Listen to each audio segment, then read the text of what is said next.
Hello all dear students, welcome to the session. In this particular session, we'll be doing all PYQs, all 80 questions of ISRO 2016. We'll be giving you questions, solutions, and from a particular question, if there, we'll be telling you that what more type of topics can be similarly asked this year, guys. For mechanical, for you all guys, highest number of seats have been announced for this time. So it's a golden opportunity to grab this, and your written marks will also be counted this time for the final selection. Earlier, what is happening in the ISRO, that only on the basis of interview, final selection is there. But now this time, written marks will also be taken. So along with the interview, the written stage is also very important for getting the final selection. Yesterday, the ISRO result is out and the CCMT notification is also out. So if you are planning for the CCMT counseling, then the best guidance session available is on our YouTube channel. And further, rank versus opportunities for you all guys for mechanical, Dheeraj sir will be taking a session today. Over to sir. Guys, the very important point is that in ISRO, PYQs have a very important role as well. Why? Because in ISRO, questions are repeated. Like I have taken a session on the most repeated question. That was part 1 where I discussed only 10-12 questions. So I would like to tell you guys that whenever you are going for PYQ, you are going to get at least 20 to 30% questions same, and similarly 20 to 30% question similar as well. So guys, you need to score minimum 50%. That cutoff will be qualified just by PYQs. After that, some more effort will make you to the final selection. So it is going to be a very important session, guys, and we will be coming up for other PYQs also, and we will try to complete all the previous year's paper before your actual examination. So sir, shall we start now? Okay, so guys, just what will be the procedure? Let me tell you that first I'll be taking maths question of maths for only 4 to 5 questions in this. So after 5 minutes, then Dheeraj sir will be taking a subject for mechanical. Which subject? Sir, I will take machine design. Production. Then I'll be taking SOM. Again, SOM is very small, so I'll be just playing a cameo role here. Okay, like Ravindra Jadeja has played in the IPL final. Sir, but that is very crucial. Okay, so first I'll do maths for 5-6 minutes. Then sir will be taking the technical subjects. Then I'll be again coming for 5 to 10 minutes for SOM, and this session will continue. And after that, Chandrasekhar sir will be coming with his subjects: HMT, fluid mechanics, engineering mechanics, complete thermal part. Okay. Okay, guys. So okay. Sir, over to you. Okay, sir. So guys, this is the workshop today. This will be how to secure under AIR 100 in GATE 2024. This will be today on BYJU'S exam prep app, free of cost. So please do register for this workshop today at 7:30 p.m. Guys, for civil and mechanical, we are having a complete PYQ sessions for last 5 years. Complete means all sets, all subjects, MCQ, MSQ, NAT. This is running on. So from 5th of June, right now for mechanical, Chandrasekhar sir has taken a session of fluid mechanics yesterday. Now again, he will be taking today at 5 p.m. fluid mechanics. So in 3 parts, fluid mechanics complete PYQ of last 5 years will be done. Super Saturday is there, guys. Right, this time I have taken Nikola Tesla, earlier sir has taken James Watt. Please do watch those videos and tell me on the comment section. Okay, shall we go with the maths first? Then Dheeraj sir will be coming with his technical subjects. Then I'll be coming with SOM. Everybody, please let me know in the comment section, how is the Josh? Yes, this is the first question on your screen. The 2 vectors are given. What is the sign of the angle between those 2 vectors? Okay, the 2 vectors are given. What will be the sign theta? Okay, suppose this is a 1 vector. Suppose this is A vector. Okay, this is A. And suppose this is B. So what is this sine theta? What is this sine theta that is asked? Okay. Now, first of all, let us do A cross B. A cross B, the cross product. So how A cross B is done? I hope you remember this. IJK. Then from here, it will be 3, 1, 1, 2, minus 2 and 1. Now from here, if we do, so it will be 1 minus 2, that is 3i. Okay.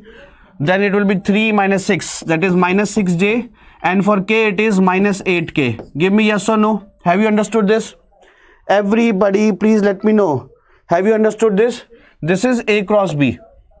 This is A cross B. Everybody, please share the session so that everybody can enjoy it. Everyone. Okay. Now A cross B is AB sine theta. This is A, B, sine theta. Now what is the magnitude here? What is the magnitude of this? 64, 9 plus 36 plus 64. Tell me everybody. What is the magnitude here? This is not, J is 3 minus 2. This is 1. This is 1. Okay. So what is the magnitude here? 9 plus 1, that is 10. 10 plus 64, 74. So root 74. What is the magnitude of A? 3, 9 plus 10 plus 1. That is 11. That is 11. And what is the magnitude here? 4, 4, 8 and 9. So root 11 into 9, that is sine theta.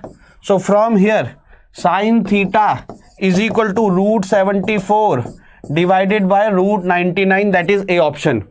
Can you do this question again if this such type of questions are asked in the ISRO exam? Please let me know. Okay, good, good, Pejal word. Now second equation, equation of a line normal to a function. Tell me fast. Tell me fast. Okay, so guys, dy by dx, let us find out the slope of this function. But equation of line is what here? Equation of line when one point is given and slope is given will be this. This is the equation of line when one point is given and one slope is given. Okay, so now dy by dx for this, if we find out, what will be that? It will be x minus 8 ki power 2 by 3. Everybody. So it will be 2 by 3.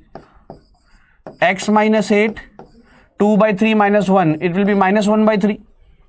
Now this is the fx. If I want to find f dash x at the given point 0, 5. Okay. F dash x at 0, 5 point. Putting x is equal to 0. So 2 by 3 minus 8 ki power 1 by 3. That will be minus 2 ki power 3. Minus 2 ki power minus 1. It will be 1 by minus 2. Okay. So this will be minus 1 by 3. This will be minus 1 by 3. Everybody, have you got it?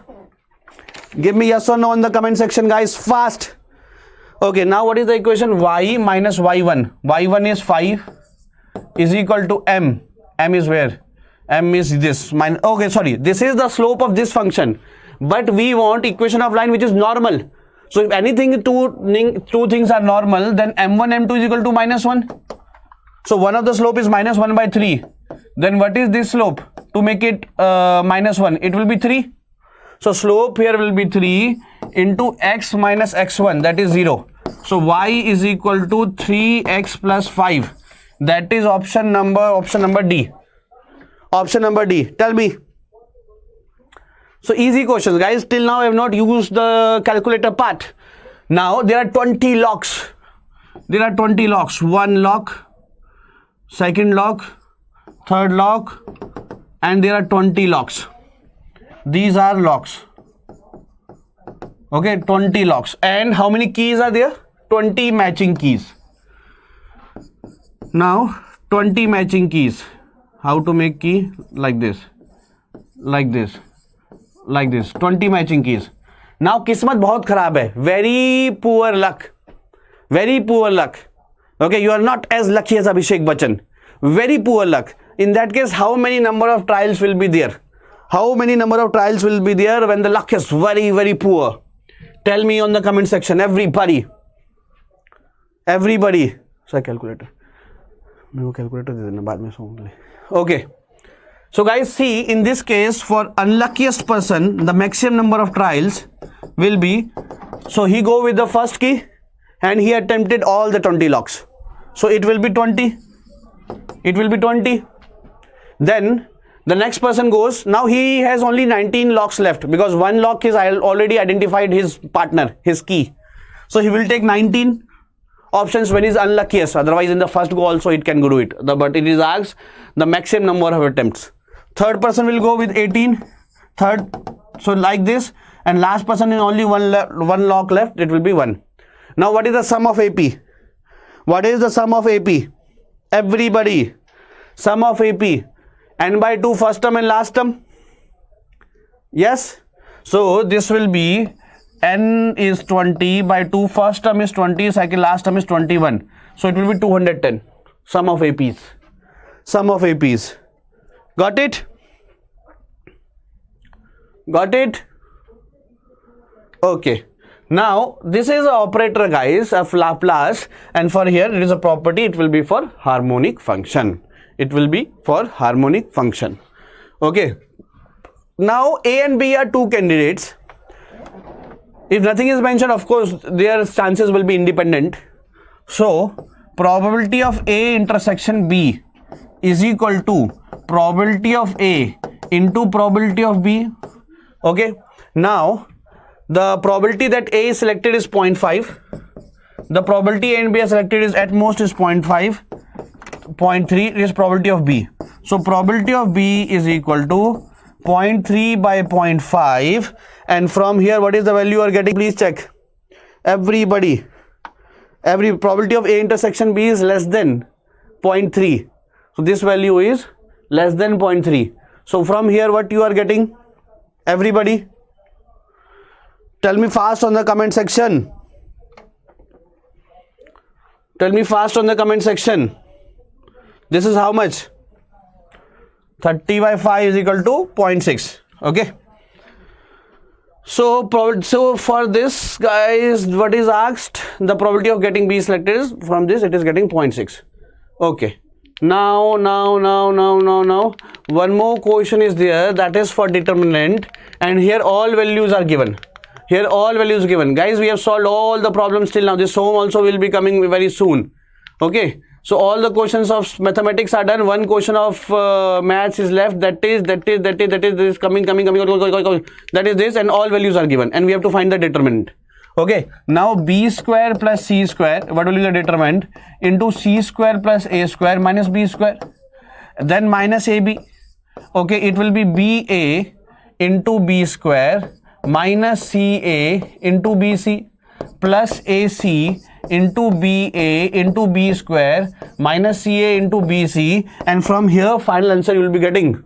Although using the properties of R1, R2 and R3 and algebraic summation of all, you will get it faster. Okay. So now Dheeraj sir will be coming with his questions. Sir, kaun si class mein hu? Okay. So Dheeraj sir is coming. Till then I will open the Sir, my PPT is there. Okay. Sir has different PPT. My games, my rules. Okay. So sir has different PPT, colorful PPT. Okay. So this will be like this, and this is like this, and this is fine, this. sir. Thank you, sir. Thank you. So after, guys, now I will be starting question from machine design. Sir, I have taken mathematics for you. So now we will be coming up with other subjects of mechanical. Okay. So complete questions will be done. So guys, this is a workshop there today at 7:30 p.m. and then you know already we started PYQ series where once again sir and we will be coming for strength of material also on Thursday. So guys, now we are starting with this question. This is from material science. Yes, Pejal word Naruto. Dekh raha hai Vinod, bahut acha naam hai, very good. So what would be the answer for this question, guys? This is from material science. Okay. And you can say when a material is strain hardened, then its yield strength reduces and ductility increases. Yield strength increases and ductility reduces. Both yield strength and ductility increases. Both yield strength and ductility reduces. What would be the answer for this case? Yes, guys, everyone. So now the questions from production, machine design I will be taking. Then sir once again will come for strength of material, and then I will be coming for engineering mechanics part. Okay, because today Suraj sir is not there with us. So I will be taking engineering mechanics questions, TOM questions. Okay. Very good. So answer you have given, guys. Yield strength will increase, ductility will reduce. Yes, very good, guys. So with this, because you know that whenever we are going for metal forming operation, like you know that we study rolling, forging, everything. There, what are the multi-pass operation? There we are going for the heat treatment to improve the properties. So my dear, in the strain hardened region, as ductility reduces, so we need to go for heat treatment to increase the ductility so that we can go for those operations. Very good, Sumit Parashar. The answer for this is going to be B. Moving to the next question, guys. This is from machine design. Machine design. Yes, guys. This is from the bolted joints. This question is from bolted joints. Some student will leave the question by looking at power screws. But you must remember, in the application of thread, this is taught to you. Yes, this is from threaded joint. Very good, Rohan, Sumit. So, guys, we are coming up with the ISRO series this month. Okay, not this month, from this week only. So, be ready. Okay, if you guys would be in more number, then we will be coming up with more session of ISRO.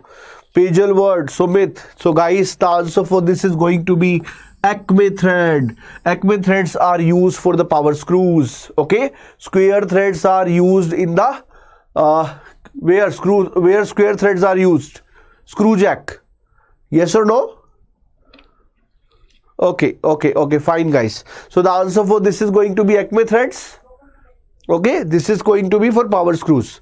So don't worry if you have not studied that. I have taken a marathon on machine design. There I have told application of all the threads. Okay, moving further to the next question. Guys, this is going to be from metrology and inspection devices. This is specifically from metrology and inspection devices. They are saying a hole is specified as 50 plus this is the size.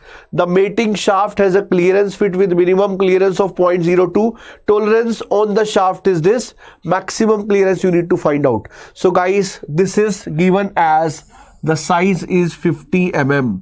And you can see when you will be making the hole, the size is going to be like this, 50 plus 0.05. And they are saying minimum clearance is there. It means if this is the hole, then shaft will be coming like this because some minimum clearance is given to you. And you can see minimum clearance is 0.02. And the tolerance on the shaft is given as 0.03. And they have asked you the maximum clearance. What would be the answer? Sumit, Pagel word, Rohan. हाँ भाई बताइए, देख रहा है ना Vinod? Please tell me what is your name. देख रहा है Vinod? Generally these kind of names are taken by our favourite student Utkarsh. Yes. Okay, Sandbok is saying C.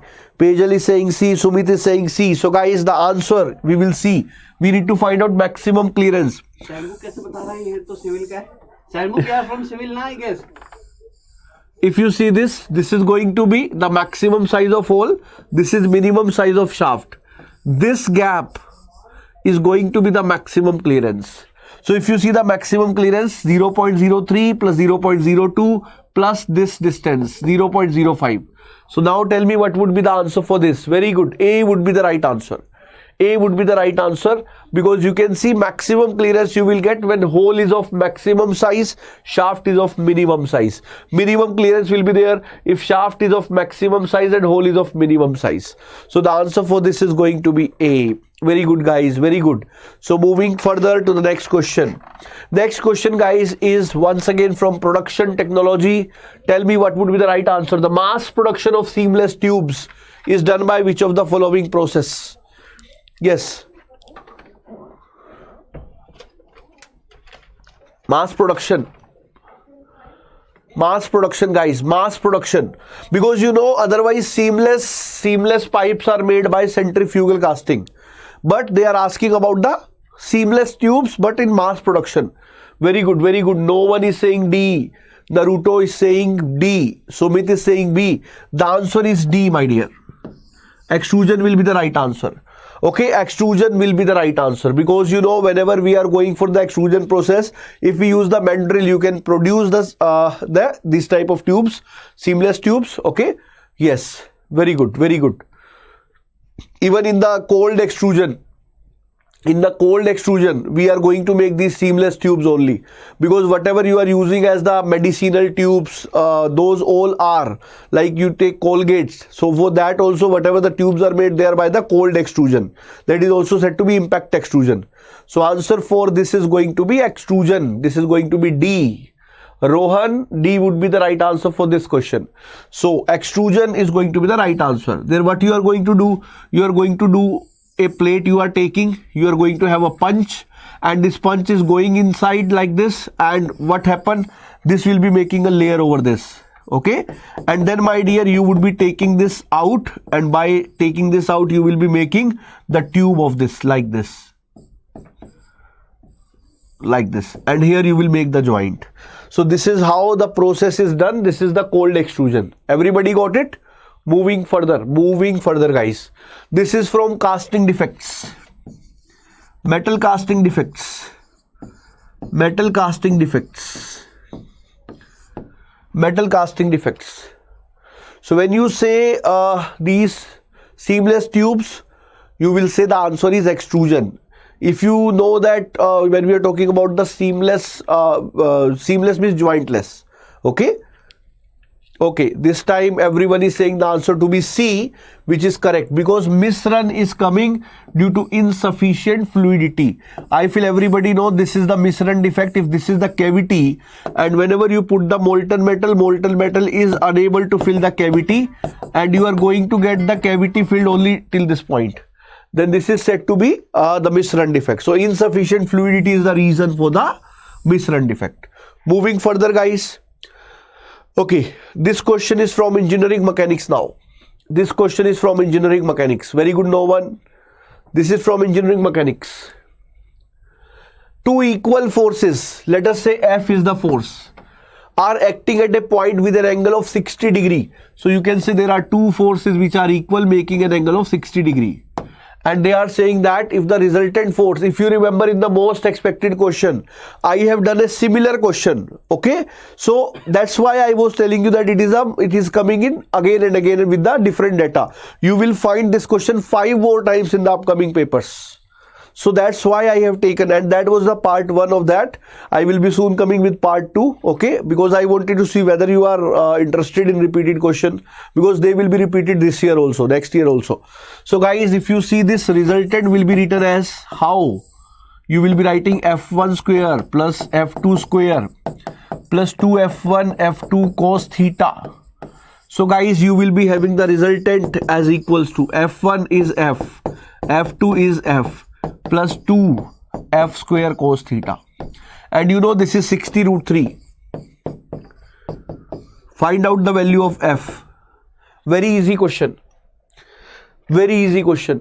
बहुत बढ़िया Rohan, पेजल, no one. Answer would be D for this. 60 Newton is the right answer. हाँ भाई Vinod, have you done it? Fine. Answer would be D for this, guys. Moving further, once again engineering mechanics question. Once again engineering mechanics question. This is from trusses, and this is a once again repeated question from gate. In the gate, the same question was asked, and you need to solve it. A two member AB and BC. Here the force is 10 Newton. Only the difference of gate and this question is there they have given the value as F. Here they have just replaced it by 10 kilonewton. There is no other difference. Very good, Sumit. So guys, solve this question. You can take joint B. On joint B, this is 10 kilonewton acting. Then my dear, you know, as it is acting downward, so the force in member BC should be like this, so that its upward component can balance it. So this is going to be FCB. Okay, FBC. And then my dear, you will be having another member. Its horizontal component will be right side.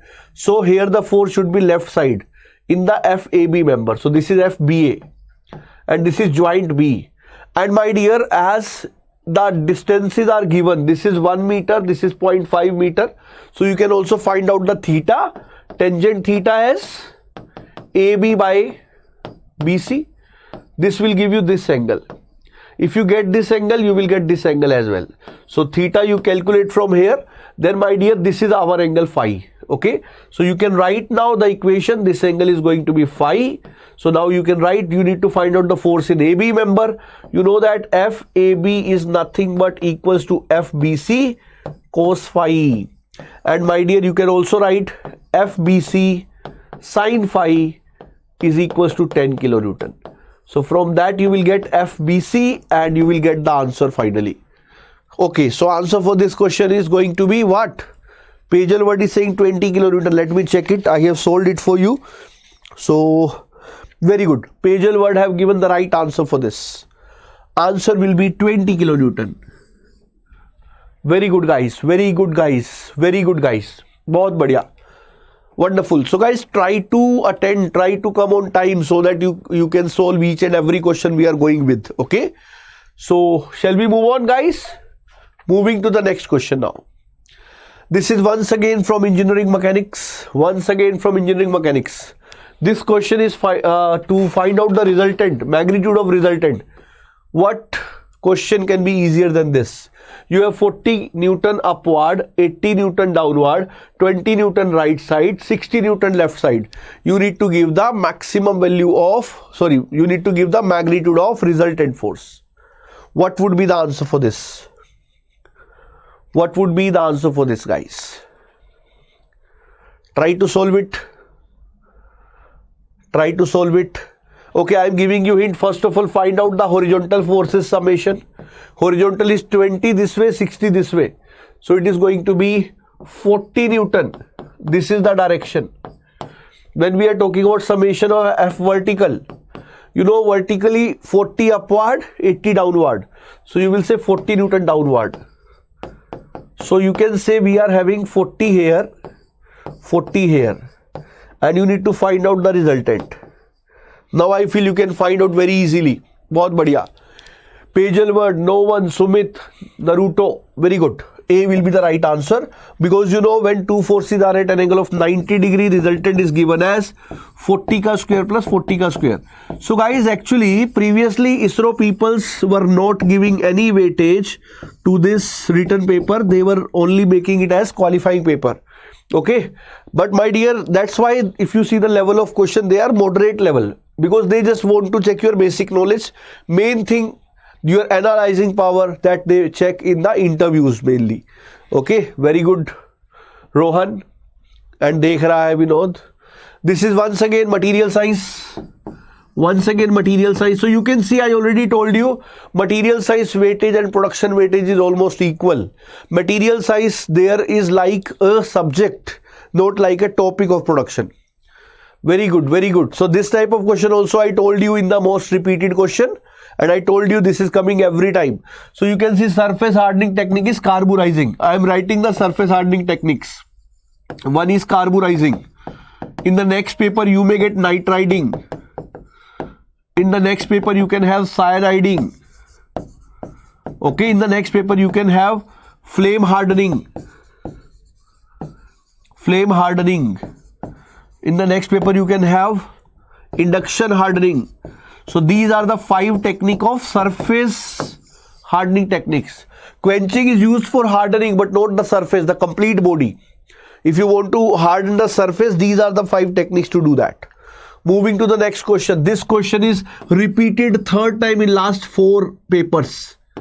You can see this is repeating 3rd time in the last 4 papers. This is the 4th paper today we are solving. 3 papers we have already solved. So by this you can get an idea how important it is. And every time they have not even changed the elements. Iron, copper, zinc. What do you feel? Iron, copper, zinc. I already told you, mainly you need to remember iron. If you remember that, your answer would be done. In the at room temperature, you know it is BCC. Okay, it is BCC, except which range? 910 to 1450 degrees Celsius. And my dear, it is FCC in this range, 910 to 1450. If you remember this, you will be able to answer that. So at room temperature, this time they are saying yes, which of the following order of which batch. If there is nothing mentioned, obviously you need to take the room temperature. Yes, Sri Ram Meena, good morning bhai. Late ho gaye aaj bhi aap. So the answer would be what? BCC, FCC, HCPD would be the right answer. Yes. Very good, very good, very good. So guys, moving further. This is from welding. Very good question from welding. Very good question from welding. So production question once again, welding question. A resistance spot welding. I always told you many times that generally ISRO follows the ESC paper, because in ESC also you will see 50% weightage is given to thermal. Here also the same thing is there.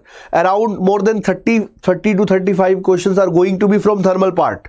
Okay, and you will find the rest question from production plus design. Whereas if you see gate, all 3 portions are of equal weightage. So I already told you many times, they follows ISRO pattern. Okay, wonderful guys. Yes, yes, yes. Let us see how many of you will give the right answer for this. You need to find out the heat generated as I square RT. I square RT, here T is the time. Then you need to find out the heat required as pi by 4 d square h. This is the volume. into what? Into the 12 joule which is required per mm cube. 12 joule per mm cube. So you will get the answer in joules here. This is the heat required. This is the heat generated. Then you need to see, they are saying that what ratio HR is of Hg. So HR by Hg, that you need to see into 100. That is the answer you need to give. Hint is there in front of you. So after this question, once again our beloved Abhinav sir will come for strength of material, and then I will be once again coming for the pending questions of engineering mechanics. Okay, solve this question. What would be the answer? What would be the answer? Okay guys, because in between there will be a change, strength of material. Yes guys. Very good. So guys, you are saying answer is 41.2. First tell me what is the heat generation. You know it is going to be 1200 ampere. So 1200 nahi, it is 12,000 ampere. So 12,000 ka square. Resistance is going to be what? Resistance is 0.0001 and into time is going to be 0.2 seconds. What you are getting as heat generation? I want the answer guys, because I feel you are making some mistake in calculation. What is the heat generation? What is the heat generation? Are you getting it 2880? Yes. Are we getting it 2880?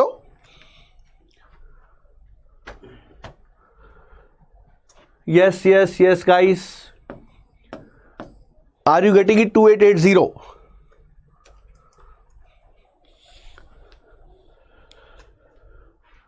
Tell me Pejal, Sumit, Rohan, Shriram, no one.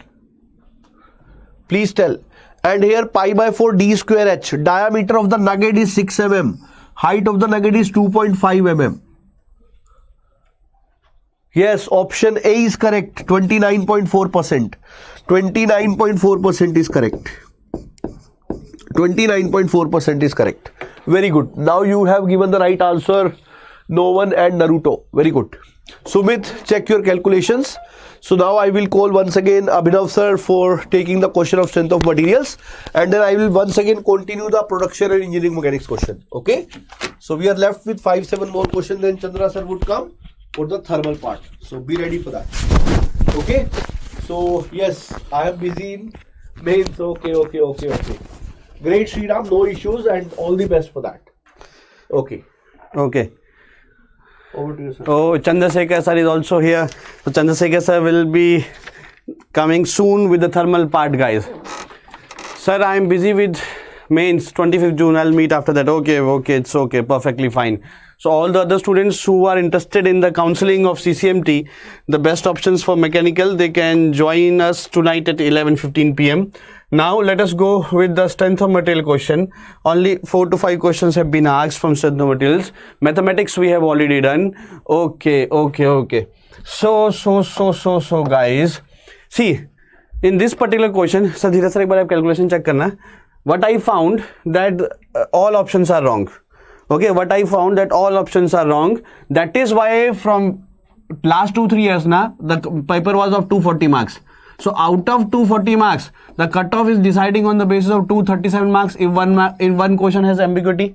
So 237 marks in civil, sometimes it is for 234 marks also, 231 marks also. Suppose 3 questions are wrong. So out of 231 marks, the final cutoff is taken. Okay. So in this question, let me convert this as 0.5 meter. This is also at 0.5 meter. And this whole beam is converted as like this. And this is, if I transfer this 100 here, so it will be 100 Newton. And if I transfer this movement 100 into 0.1, so this movement will be clockwise 10 Newton meter. Okay, so now this value is 0.5 and 0.5. So what I find that this question is wrong in ISRO means options are wrong. Now see how to calculate the calculations in easier way. This is, first of all, leave this movement. Isko bhul jao. This 100 is center. So due to this 100, this will be 50 and this is 50. Okay. This is 50 and this is 50 due to this 100. Now due to this movement, here will be a downward force. Here will be, see, these both 50 were the upward reactions. These both 50s are the upward reaction. Now due to this movement the reaction will be m by L. Now while writing this I forget the movement. Now forget the load, I am writing the reactions due to movement, so it will be m by L. So m by L, so this will be 10 by L. L is 1 meter, so it will be minus 10, because minus 10 here it will be downward, and here it will be plus 10, it will be upward. Okay, so you take reaction upward, that will be coming m by L minus, that is, it is minus sign. I have already told you that there is shortcut way also, how to feel that this reaction will be downward. How to feel that this reaction will be downward here. This m is wants to rotate this clockwise, so this beam wants to go like this. Due to this m, forget 100. So of course this is a point, this is the support, here deflection has to be 0. So due to this movement, this wants to go like this, so it will be pulling it downward. That is why the reaction is downward. Since here the deflection has to be 0, due to this movement it wants to go like this, therefore reaction will be provided the upward reaction, so you can have a feeling. So the net here will be 50 upward, 10 downward, so net reaction will be here 40, and here it will be 60. Now this is 40 and 60, so before BMD, let me tell you the SFD. 40 upward, okay, like this, then 100 Newton downward, so it will reach to minus 60, okay, then like this, then upward load 60, so it will be jumping by 60. So this is the SFD. Now if I draw the BMD, which is asked, everybody please see this wrong question. So BMD will be positive upward, will be having like this movement, then there is anti-clockwise, sorry, there is a clockwise, मैंने उसको anti-clockwise समझ लिया, might be correct. So this value will be 40 into 0.5 will be 20, then there will be jump of 10, so it will be 30, then like this, so jump of 10 will be 30, so this is correct. This is correct. मैंने इसको sir anti-clockwise को नीचे fall करा दिया था. अच्छा, okay, so this is correct. Okay, so that means keeping practice, we will get the correct question. Okay, so this is correct. ऐसी बेवकूफ बना दिया आपको 2-3 मिनट तक. मैं खुद बेवकूफ बन गया था, क्योंकि मैं अभी सॉल्व किया ना यार, अभी सॉल्व किया, वहां तो जल्दीबाजी में उसको गलत समझ लिया था, पर यहाँ पे समझ आ गया बड़े बोर्ड में. Now two steel rails each of 12 meter length are laid with a gap of 1.5 mm at ends at a temperature of 24 degrees Celsius. The thermal stress produced at a temperature of 40 degrees Celsius, Young's modulus is given, coefficient of thermal expansion is given, and the answer is asked. Two steel rails each of 12 meter length. Okay, this is a steel rail, this is a steel rail, and the gap is here 1.5 mm. This is 12 meter, here is also 12 meter, and the gap is 1.5 mm. Gap is 1.5 mm. The thermal stress produced at a temperature of 40 is increased. See, the temperature here is 40, but initially the temperature was, the thermal stress produced at a temperature of 40 degrees Celsius is this, coefficient of thermal expansion is this, but let me tell you, in the correct real question, the temperature was also 24. This is given. Okay, so that means delta T is equal to 16. Okay, it was laid at 24, but now it is 40. So that means delta T is equal to 16 degree Celsius. Correct? Give me yes or no, everybody. Give me yes or no, everybody. Fast. Okay, so first of all, find the free expansion. So free expansion will be L alpha delta T, or if we see only for one side, it will be L by 2 alpha delta T, because these will be in joints. So that free expansion is being more than the gap. The gap here is 1.5 mm. The free expansion I have calculated for L alpha delta T, the free expansion is coming to be 2.304 mm. And here the gap is 1.5. So whatever is the remaining, you got L alpha delta T minus 1.5. Due to this stress will be coming, that is PL by AE. Length is given, Young's modulus is given, the P by A will be the stress, and that value is coming, I have calculated 13.4. Okay, any doubt in this question? Please let me know, everybody. Any doubt in this? Please let me know, everybody, on the comment section. Fast. Okay. So L by 2 alpha delta T for half of the side if I am calculating, and for remaining half it will be calculated on the left hand side of the rail. So that should be less than this value. that should be less than this value, because this will also increase, na?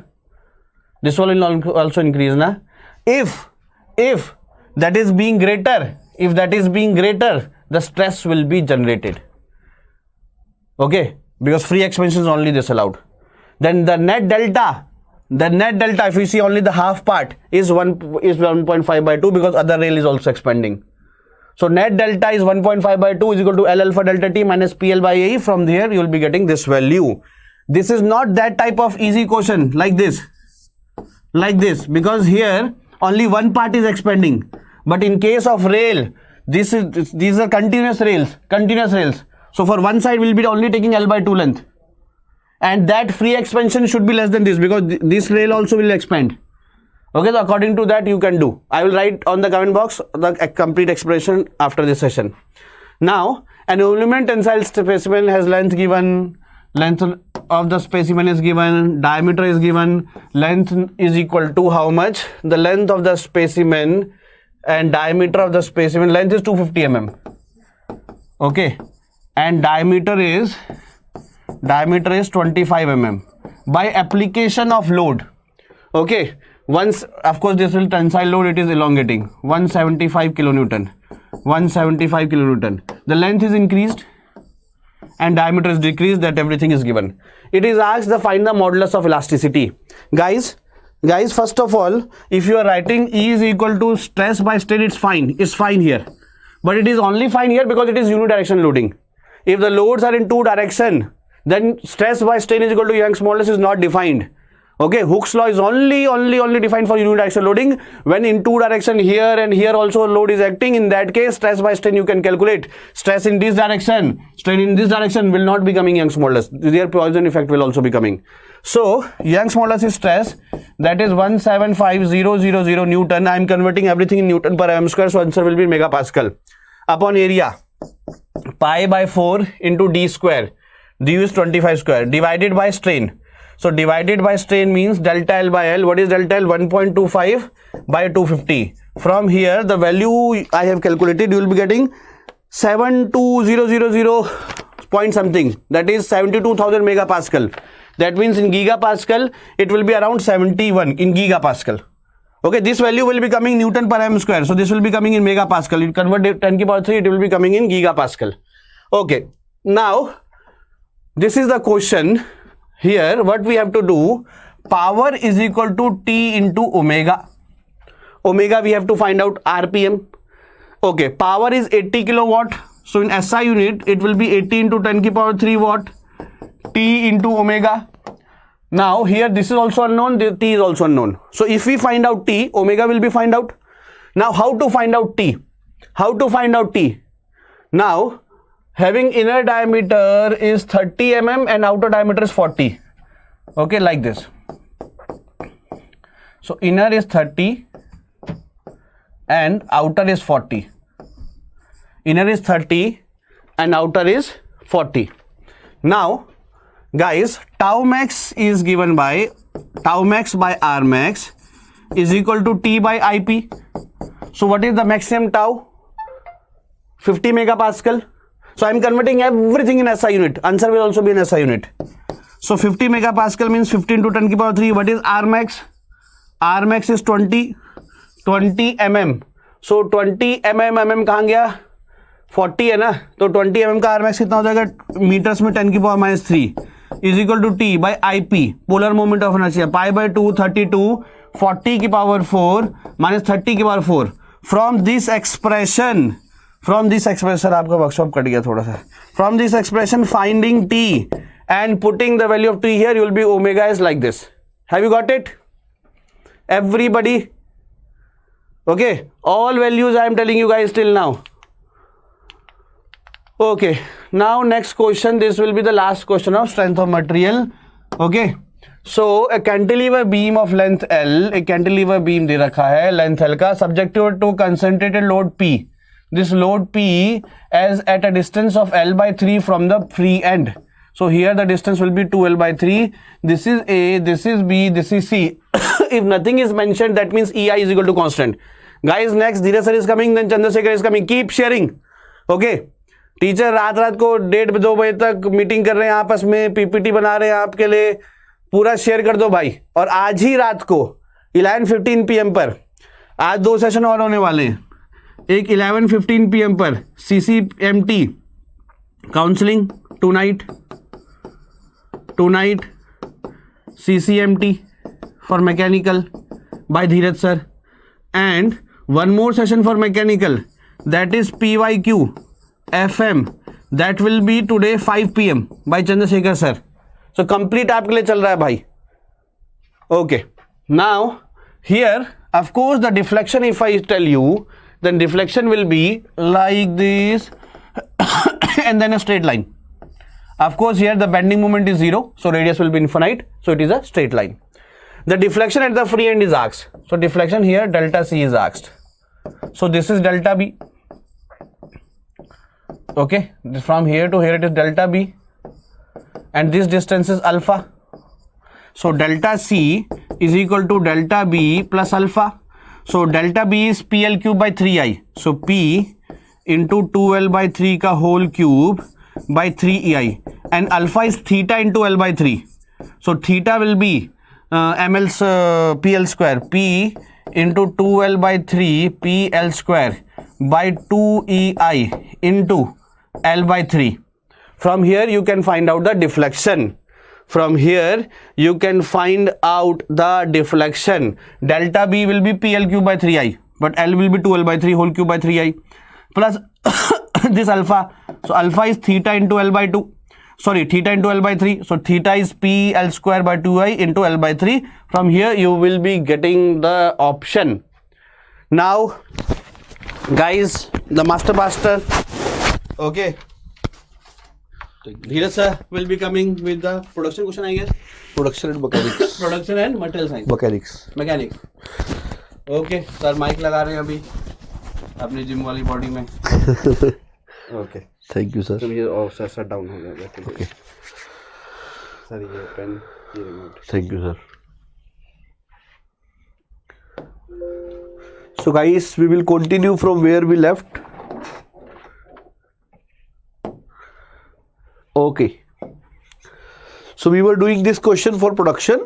Be ready now. We are going for the next question. This is actually from the percentage of error in measurement. Actually this is not from any of the subject. This is actually from 11th class mechanics, 11th class mechanics first chapter. You studied the units and dimension. You can see here that density can be defined as mass but a volume. Okay, and it can be written like this, and we need to find out the error in the measurement. If you remember what we were doing, we were taking the log ln of density is ln of mass, applying the property ln of volume. Then what you were doing, you were going for what? Differentiation. But for that, before I would like to put the value of volume. What is volume? Volume is pi by 4 d square h. Okay, so from that I feel you can write now, if I am going to differentiate, you can write the change of density per unit original density. Okay, because you know the differentiation of this is going to be 1 by rho into d rho. So from that we can write like this. It can be written as equals to delta of m divided by m, then minus, here pi by 4 is constant, so you will be able to write 2 times delta d by d plus delta h by h. Okay, so guys, here you can write delta rho by rho, delta m by m, then minus of 2 times of delta d by d and minus of delta h by h. So guys, now you can see that this is 0.3, this is the value of mass, and this is plus minus, this is nothing but the delta of m. Plus minus means you will twice it, you will make it double. So it is going to be 2 into 0.003. Similarly, 0.5 can be written as radius. If you want to make it diameter, you can multiply with 2, but no issues because ratio will also be multiplied by 2. So you can also write it delta d by d or delta r by r, because delta r by r and d by d are going to be equal, because 2 times of delta r will be delta d, 2 times of r will be d. So you can write it as delta d by d. So this 2 will get cancelled out. Okay. So this is going to be R. This is going to be delta R. So delta R going to be 2 times of this, 0.005. Similarly, you can do for this. This is going to be H and this is going to be delta H. Okay. I feel now you can solve it. Try to solve it, guys. Try to solve it. Yes. Tell me guys the answer. Tell me guys the answer.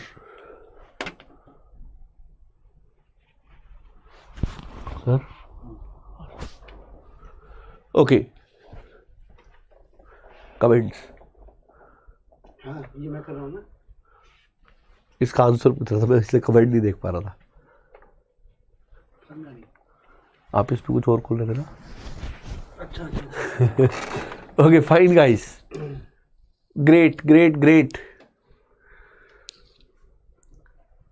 So yes guys, tell me. Aspirant, what would be the answer for this one? So you just need to put the value. This is a different type of question which is asked, and every time 1 to 2 questions are coming.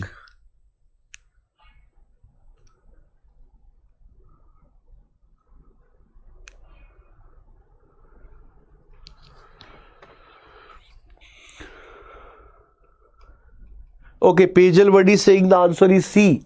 What about others? Don't worry, Vinod sir would be coming for this question again if you have any doubt. No issues. मैं अभी comment box में लिख देता हूँ live chat में. हाँ बाद में कमेंट पे भी कर दूंगा. हाँ sir will be coming for that question. Don't worry. Okay. ये अभी बोर्ड पे ही आ जाऊंगा. हाँ बोर्ड पे आ जाइएगा सर आप. तो just tell me this question answer. Don't worry guys. We are here to help you only. So don't worry. Tell me the answer for this. Tell me the answer for this. Yes, Pejal word. Aspirant. Pejal word is saying the answer to be C. I want answer from others as well so that we can get an idea.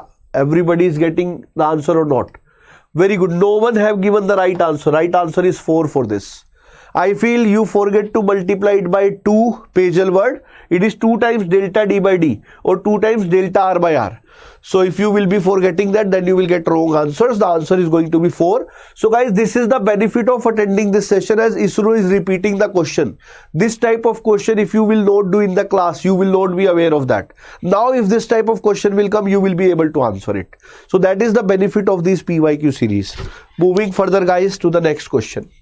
I feel you got it now. Next question is from machine design, and that is a beautiful question, and I am very much sure if you have prepared for GATE, you have not studied that, because in the GATE they are always asking for dynamic load carrying capacity of bearing. They never ask about static load carrying capacity. So guys, if you see this is a wonderful question. So in a ball bearing, if the number of balls is reduced to half and the diameter of the ball is increased to 4 times, then static load carrying capacity of the ball bearing is. Okay, so they always ask about dynamic load carrying capacity, but this time they are asking about static load carrying capacity. So I would like to tell you that static load carrying capacity is found to be directly proportional to Z into D square. Okay, here Z is the number of balls. Z is the number of balls. Okay, and D is the dia of ball. Dia of ball. If you don't know what is static load carrying capacity, what is dynamic, I will be telling you that. When we are talking about the static load carrying capacity, what it is. So when you are going to have a ball bearing, then my dear, you know that if this ball bearing is there, you know, whenever shaft is inside, the inner race will rotate. So either inner or outer race is going to rotate and second race is going to be fixed. So my dear, what is going to happen whenever you are going to talk about a load? Let us say there is a radial load acting. So when this radial load will be acting in this bearing, what is going to happen as a result of this? When this radial load will be acting, then my dear, you know, for load bearing there are elements like what? This is ball, this is races, है ना. So balls, races, they are going to bear the load, and you know there are cage or separator which do not bear any load. So whenever you are going to apply a radial load PE, then you know when the stresses will be coming in the races, stresses will be coming in the balls as well. So when you will see that stresses, there will be a point where stress will be highest. So for the highest stressed point, if the deformation is reaching to 0.0001 times of diameter of ball, the load for which the permanent deformation of the highly stressed point reaches to this is said to be the static load carrying capacity. But you need not to remember that definition because never it have been asked, but in ISRO this time it asked. It was only asked 2 times in ISRO as well. So it is Z into D ka square. So Z is the number of balls. So I feel you have given the answer already. Pagel word and no one. The answer is going to be D. It is going to increase by 8 times because you know it is Z into D square. They are saying that number of balls are going to reduce.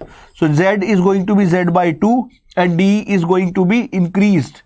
It is going to be increased to 4 times. So 4 times D ka square. So it is going to be 16 by 2. 8 times will be the answer. Wonderful aspirant. So answer is going to be D for that. D will be the right answer. Moving to the next question, guys. This question also was there in the most repeated question session. This question was also there in the most repeated question session. The velocity of sound in the winter compared to summer. So there also I told you when we are talking about the summer. In the summer there are 2 things. One is high temperature and second is more humidity. So more moisture content. So due to these 2 reasons the result is going to come. So you know now you need to think that in the higher temperature do we have more mobility or in the lower temperature do we have more mobility. So based on that the answer will be there for the question. Yes, very good aspirant. Okay, you have already given the answer. It is going to be lower. So because of high temperature and more moisture content, the answer is going to be that yes, it is going to be more in summer, less in winter. This also is a repeated question many times in ISRO. So guys, I would be saying that if you are attending all the sessions of BYQs of ISRO, you are automatically have more chances of selection. So sir, Abhinav sir would be coming to correct that question like नहीं correct ही है. Okay, means complete that question. नहीं एक बार sir आप भी देखते रहना. Keep. Sir एक बार आप भी देना. एस्पिरेंट सर माइक देना. Yes sir. एक बार एस्पिरेंट आपको मैं फिर से समझाता हूँ. कहाँ गया? ये वाला है ना. Yes sir. इसका मैं देखो मैं एक बार फिर से आपको समझाता हूँ. इधर देखो सर आप एक बार चेक करना. थोड़ा सा अलग टाइप का है. देखो मेरे पास ना जब ये फिक्स्ड होता है, थोड़ा और ऊपर बनाता हूँ. जब ये फिक्स्ड होता है दोनों तरफ से, when it is fixed from both sides and length is L alpha delta T Young small E. So when temperature is increased it wants to increase, it is not able to increase, so stress will be coming. So some internal stress compression will be coming here. Okay, this PL by AE will be pushing it back because net delta is 0. So it is pushing it back. How much? L alpha delta T. So from here P by A is the stress. So sigma is equal to E alpha delta T. This is one case. This is when no expansion is allowed. And same you can done by stress by strain also. Stress by strain prevented. In this case, if strain is happening, then there is no stress. Stress by strain prevented in thermal stress. So L alpha delta T upon this is delta by L. So strain this much we are resisting. Due to resisting here stress comes. Okay, in temperature cases due to resistance stress comes. It will be E. From here also C is equal sigma is equal to E alpha delta T like this. Okay. So this is one case, very ordinary case. Now let me go one step further. When the case is like this, there is a gap. There is a gap of delta. Okay. Now what happens here? If the temperature is increased, it wants to increase by L alpha delta T. But some forces will be coming because it is not allowed to expand this much. It will be only expanding this much. Sorry, it will be only expanding delta. So PL by AE, PL by AE will be pushing it back from here to here. That is L alpha delta T minus delta. So from here P by A will be the stress. This is one case. This is generally we study. I also take this case only in the strength of material. But the case here is asked that I teach in highway engineering for more than 70-80 times. This is the case or pure example of highway engineering, because in roads also now you have seen that there is some gaps. Actually that is this question. The from highway engineering, but yes, SOM will be used. Sir, ये तो normal case होता है. अब ये क्या बोल रहा है ना sir? आप check करना. Two steel rails as the rails are like this. Then there is some gap. Then there is some gap. Then there is some gap. Then there is some gap. So actually railways like this. When you go in the highways also, in rigid pavement, when the road is of concrete, there is gap so that the roads can expand or railway can expand when there is temperature increase, and when it is allowed to expand freely, so no touching, so no stress will be coming. That is why we provide gap in highway and railway. Now here what is happening, please see, two steel rails each of 12 meter length are laid with a gap of this. So suppose these are the two steel rails. Let me talk of this one and this one. They are laid with 12 meter their length and gap of 1.5 mm and temperature of 24 degrees Celsius, but now the temperature is 14. So delta T is actually 16. Delta T is equal to 16. Now when I am seeing this gap, see, when I am seeing this gap, actually in practical or railway or highway, what happens that this will expand both sides, na? This will expand here also, here also. It is not like L alpha delta T like here, it is expanding only one side because it is fixed here. The roads are not fixed, railways are not fixed, so it will be expanding both sides. And if this is expanding both sides, this is also expanding both sides. Not only 1 and 2. 1 is expanding right also, left also. Similarly, 2 is expanding right also, left also. So if there is touching, if there is some touch, then there will be stress. Now if I want to consider this 15 mm gap, this is 15 mm gap. Kahan likha? Oh, sorry, 1.5 mm gap.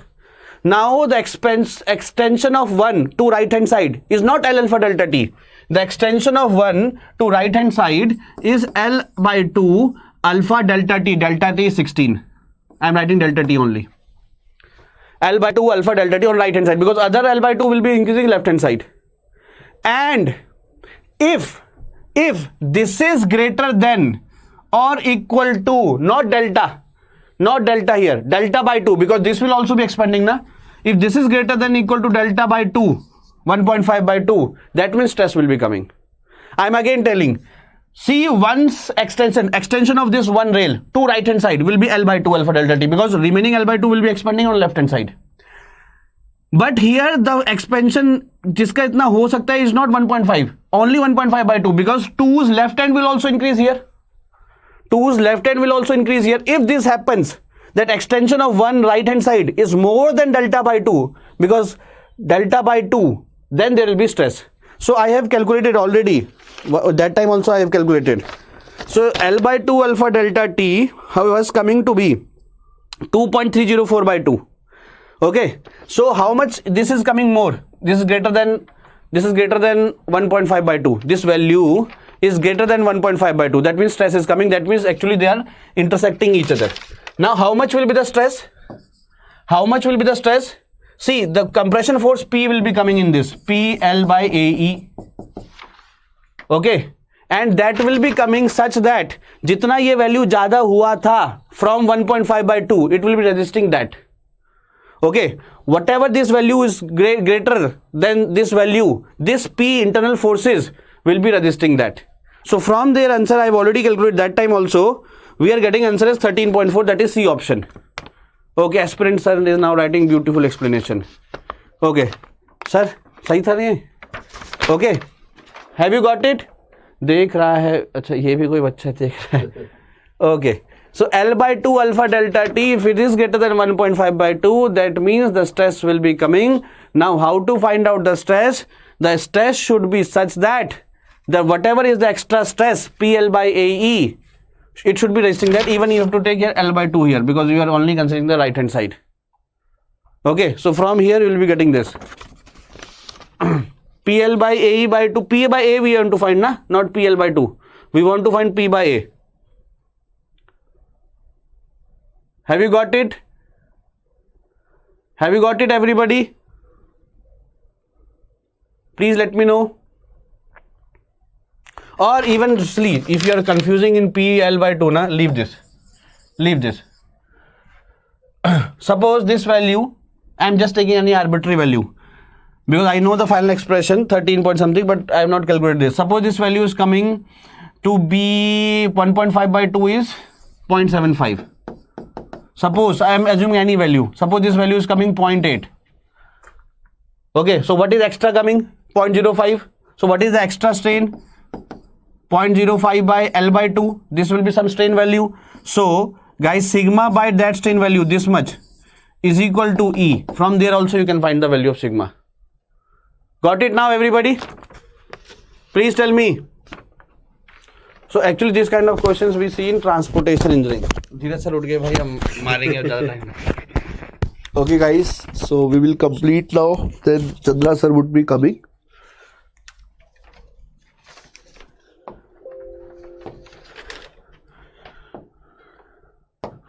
Okay guys, so moving once again from the part where we left.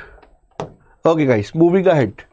So next question is, guys, this is from the engineering mechanics. Now we are left with only some of the engineering mechanics questions. So an elevator has a mass of 500 kg. When the tension in the supporting cable is 60 kilonewton, the acceleration of the elevator is. So you can consider it like this. Okay, this is the mass. So you know tension will be here, and they have mentioned that acceleration of the elevator is nearly, that you need to do. So you know that mg will be downward. So T minus mg, that is equals to, if we are assuming lift is going upward, then you will write it as ma. Okay, this is case 1. And if you see case 2, then you will be having mg minus T is equals to ma. So this is case 1, this is case 2. Tell me what you are getting as acceleration. Tell me what you are getting as acceleration. Just solve it. Aspirant, Pejal. So when you will be solving this, they have already mentioned that 500 kg is the mass, 60 kilonewton is the tension.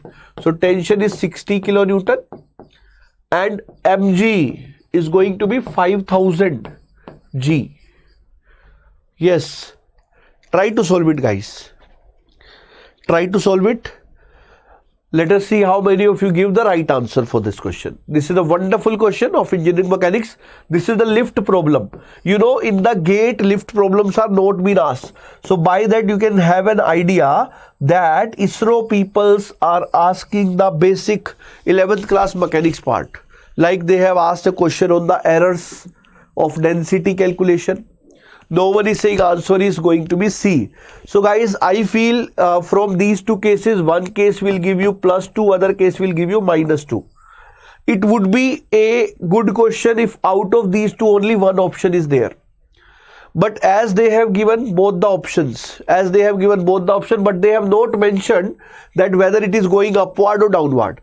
But my dear, when they are saying this as acceleration, so we will go by general convention that acceleration will be upward, retardation will be downward. We can go like that. No, acceleration is increasing the velocity, retardation is reducing the. So guys, the point is, as they have not mentioned clarity, so you must have given the answer as C or D. Both are possible with the both the cases. So this type of question whenever is coming is they are coming under ambiguity, and if you see the official answer key, they have given 2 meter per second for that, 2 meter per second square. But if that kind of question will come, obviously everyone will get the marks, or they will be deducted that marks from the total marks. Like out of 240, they will reduce that. Okay, that is going to happen.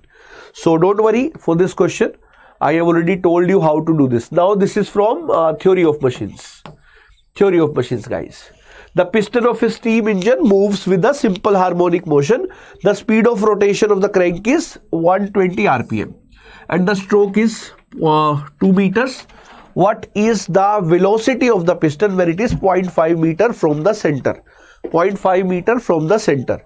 So my dear, they are saying this. I feel whenever we are talking about this is the cylinder, everybody, theory of machines question, this is the piston, connecting rod, crank. Yes. So you know that when I am saying that the total piston, we are saying this as the displacement of piston. It is given to you that the velocity of the piston when it is 0.5 meter away from the center. Okay. So just try to solve it. How we will get the answer? The speed of rotation. I feel you remember the answer for velocities r omega sine theta. You need to find out the crank angle. Actually, this is going to be the theta. Okay. So guys, you need to find out the theta first and then you will be able to find out x is equals to r into 1 minus cos theta. And when we are talking about the r value, have they given us 120 rpm is the speed, stroke length is 2 meters. So you would be knowing that r is going to be stroke length by 2. So it is going to be 1 meter. Okay. Yes. And they are saying that it is 0.5 meter from the center. So at that time you need to see what would be the displacement of the piston. So my dear, you need to solve it. This is going to be the crank. This is going to be a connecting rod and piston is moving like that. Yes, yes, yes, yes, guys. Tell me everyone.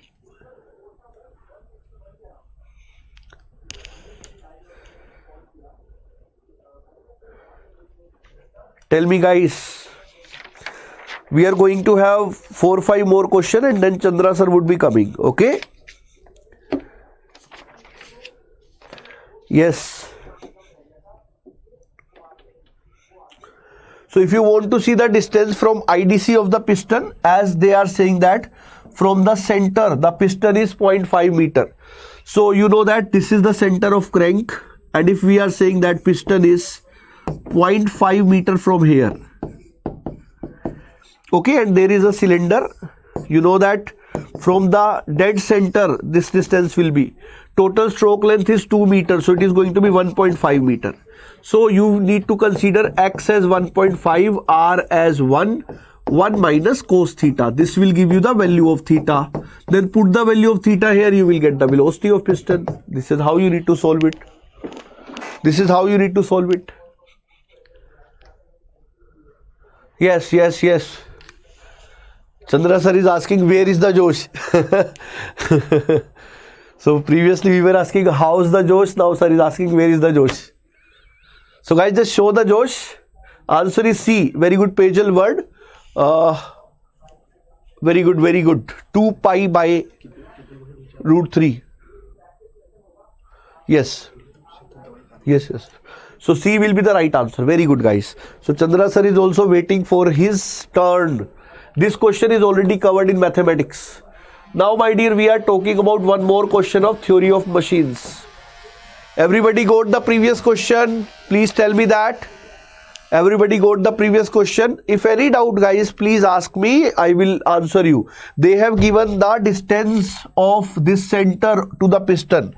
This is 0.5. So obviously from the dead center it will be 1.5 because total stroke length is the 2 meter.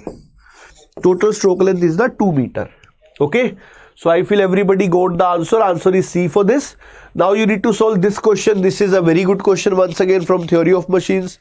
The reading of a spring balance from 0 to 200 Newton and is 10 centimeter long. A body suspended from the spring balance is observed to oscillate vertically at 2 hertz. So you know Fn is given as 2 hertz and that you know is given as omega n by 2 pi. And you know omega n is nothing but square root of k by m. Okay, and they have asked what from us? They have given the spring balance reading. Yes, try to solve it guys.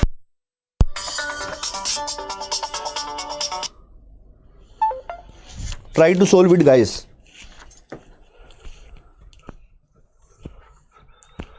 Try to solve it. Try to solve it guys. I have already solved this question for you and you need to find out the mass. You need to find the mass. Is it clear? How you will find out the stiffness? How you will find out the stiffness? Force by length. So you will take 200 Newton divided by 10 centimeter. This will give you the stiffness. Solve it, guys. Solve it, solve it, solve it. Solve it, guys.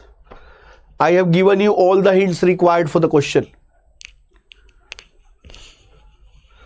Don't worry, don't worry. We are about to complete the design part. I am left with 4 more questions. Only 4 more questions. After that, Chandra sir would come for the thermal part, fluid mechanics, thermodynamics, RAC, IC engine, power plant, heat and mass transfer.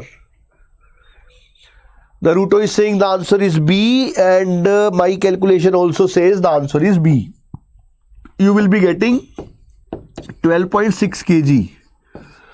Okay, 12.6 kg is the right answer. So if you see the option, B is very nearby. Pagel word, have you done it or not?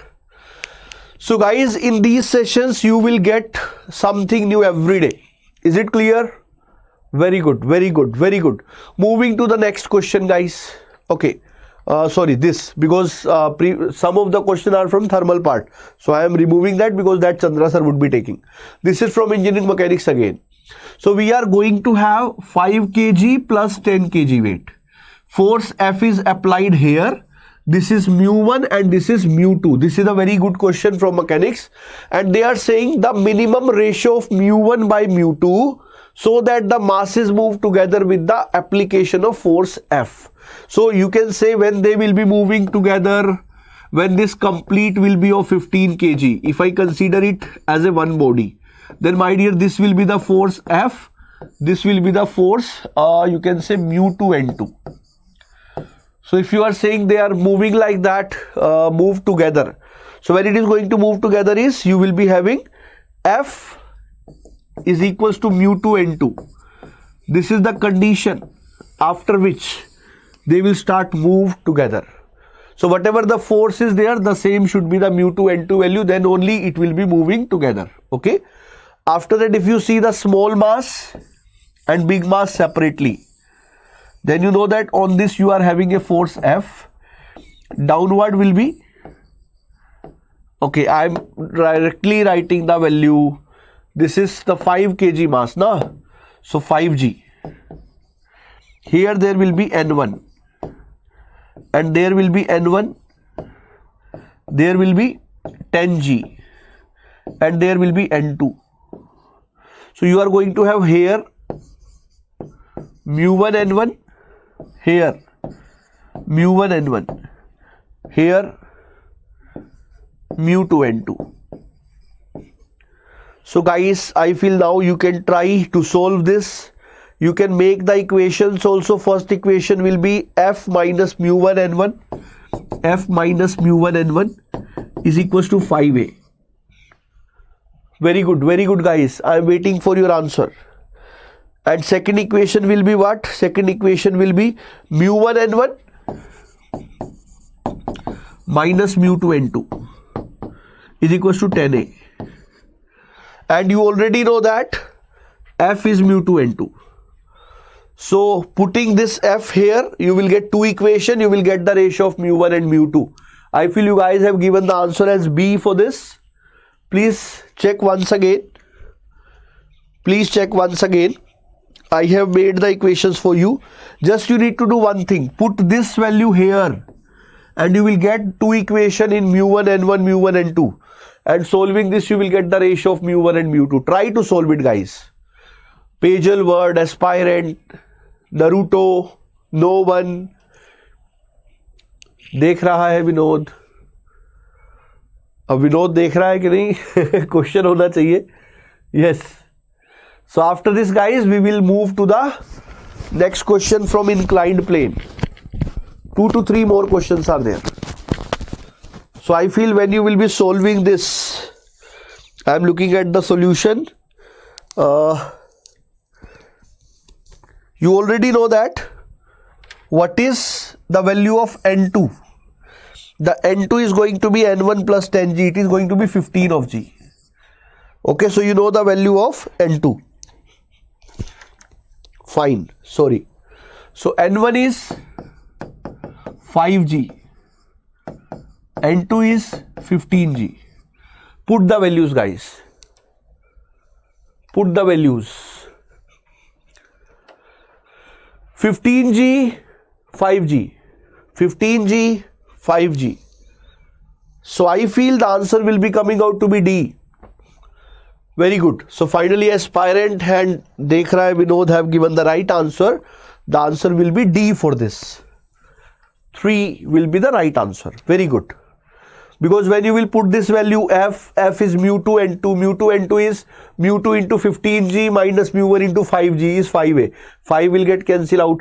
Then you are going to have once again mu1 N1, mu2 N2. When you will solve this, you will get mu1 by mu2 is 3. D will be the right answer. Moving further, guys, this is a thin wire of length L and uniform linear mass. Density rho is bent into a circular loop with center O as shown in the figure. The moment of inertia of the loop about the x dash. So this is the axis about which you need to find out. So guys, first of all, find out about the centroidal axis. After getting it, apply the parallel axis theorem. Apply the parallel axis theorem. Try to solve it. Here you can write density is given. So mass will be length into density. Because this was a wire of length L, which later on is converted into 2 pi r. Okay. So from here you can write L is equals to 2 pi r. So r is L by 2 pi. Okay. So try solving it. Then you know that we can write the I for ring is half mr square. This is about centroidal axis. So it is going to be half mass is L into density into r square. Okay, r square. So you know what is r is L by 2 pi, or you can put the value of L if you want the answer in terms of we need to have the answer in terms of density. So r will be L by 2 pi. So when you will put this value, this will be about centroidal axis. Then you can write by parallel axis theorem. Ixx dash is equals to Ixx plus mr square. So it was mr square by 2. So it is 3 by 2 mr square. So now you know mass is density into length. So 3 by 2. It is density into length. And what is r? R is L upon 2 pi ka square. So it is not difficult question. This is also from 11th class mechanics. Okay, because in the engineering we study only for the composite sections. Yes, what would be the answer, guys? Please tell me that. After putting these values, aspirant, Pagel word, no one, Naruto. So you will find these some questions as difficult 8 to 10 type. Okay. So out of 88 to 10 questions would be like that. So the answer for this is 3L cube rho by 8 pi square. So aspirant have given the right answer. D will be the right answer.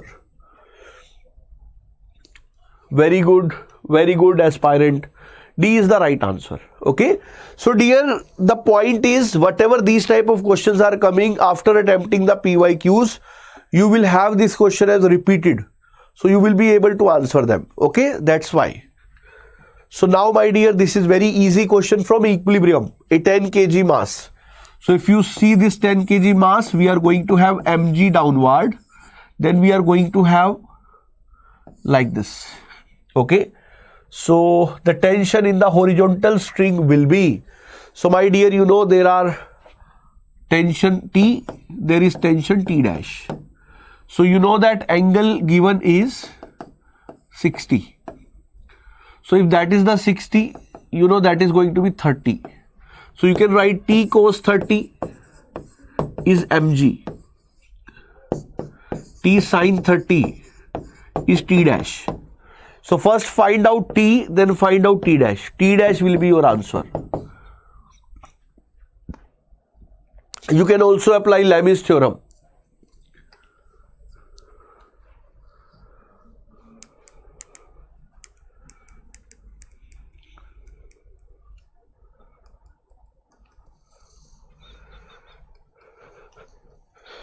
Yes, solve it.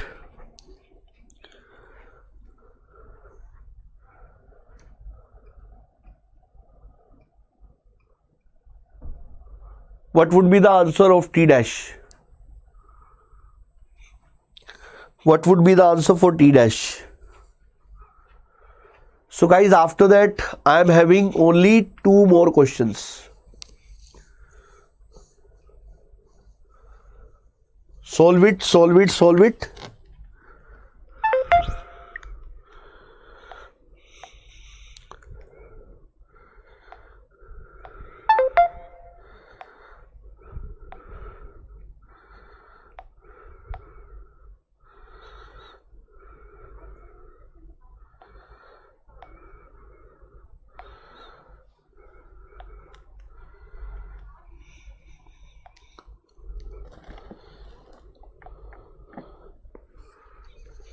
Yes. Okay, so the answer is coming out to be 57. 57 is correct. 57 Newton is the correct answer. Very good, guys. Moving further to this question. This is once again from kinematics. In 1s, a particle goes from point A to point B. Point A to point B. Moving in a semicircle as shown in the figure, the magnitude of the average velocity. The magnitude of the average velocity. So guys, just solve it. This is a very easy question. I feel without my hint also you can do this. The magnitude of average velocity. So you know that if you see, this is the point A, this is the point B. So what is average velocity? Average velocity is displacement by time. So I feel displacement will be this, which is 2 times of radius. This is distance. If they ask average speed, you will go for distance by time. If they ask average velocity, displacement by time. If you want PDF of this, you will get on the Mechanical by Dheeraj Sardana and all the mechanical faculties Telegram channel. Okay, Vinod have given the answer as correct. Displacement is 2 times of r. Time is 1 second. The answer will be 2 meter per second because r is 1. C is the right answer. Very easy question, guys. Moving further, this is once again a very easy question. A block is made to slide down an inclined plane. This is inclined plane. Inclined plane. Let us say this height is h and a block is slide down like this. The angle made with horizontal is 30 degree. So then you know that it starts sliding from rest, takes time t to reach the bottom of the plane. An identical body is freely dropped. Okay. So my dear, which is freely dropped, that will be having a distance of h, and which is coming on this plane. You know that if this is h, then my dear, I say this is A, B and C. You can write AC will be 2 times of h from this triangle. So for this path, we have 2 times the displacement. You need to find out the time. Here the time taken is t. Here the time taken, let us say, is t. Here the time taken will be, let us say, t2. You need to see t2 is how much t. That you need to see. This is a very good question, guys. I feel everybody would be able to make it. And we have done all other questions. We are left with this only. Okay. So if the body is going to slide from here, initial velocity will be 0. And you know that S is equals to ut plus half at square. Okay, but acceleration here will be what? They have mentioned slide down inclined plane which is smooth, so there is no friction. So the force here is going to be mg sine theta. So acceleration is g sine 30. So it is distance or displacement here is 2 times of h. U is 0, half g sine 30 into t ka square. This will be the time. Then my dear, when you will apply the same equation for the second case, then once again you will say S is equals to ut plus half at square when it is freely fall. Then my dear, you know S is h, u is 0, half, acceleration is g, t ka square. This is t2 ka square. So you need to see t2 will be coming out to be how many t1, how many t. Solve this question and you will get the answer as what? Very easy question it is. G sine theta, sine 30, sine square 30. Okay, so here it is 2 times, you will get the time t, then you need to find out that time. Solve this question, guys. Calculations are in front of you. This is the last question from my side.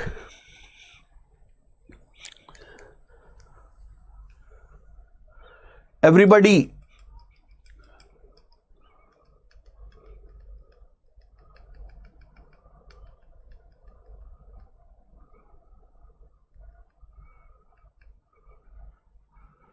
Aspirant, पेजल, Naruto देख रहा है Vinod, tell me the answer guys.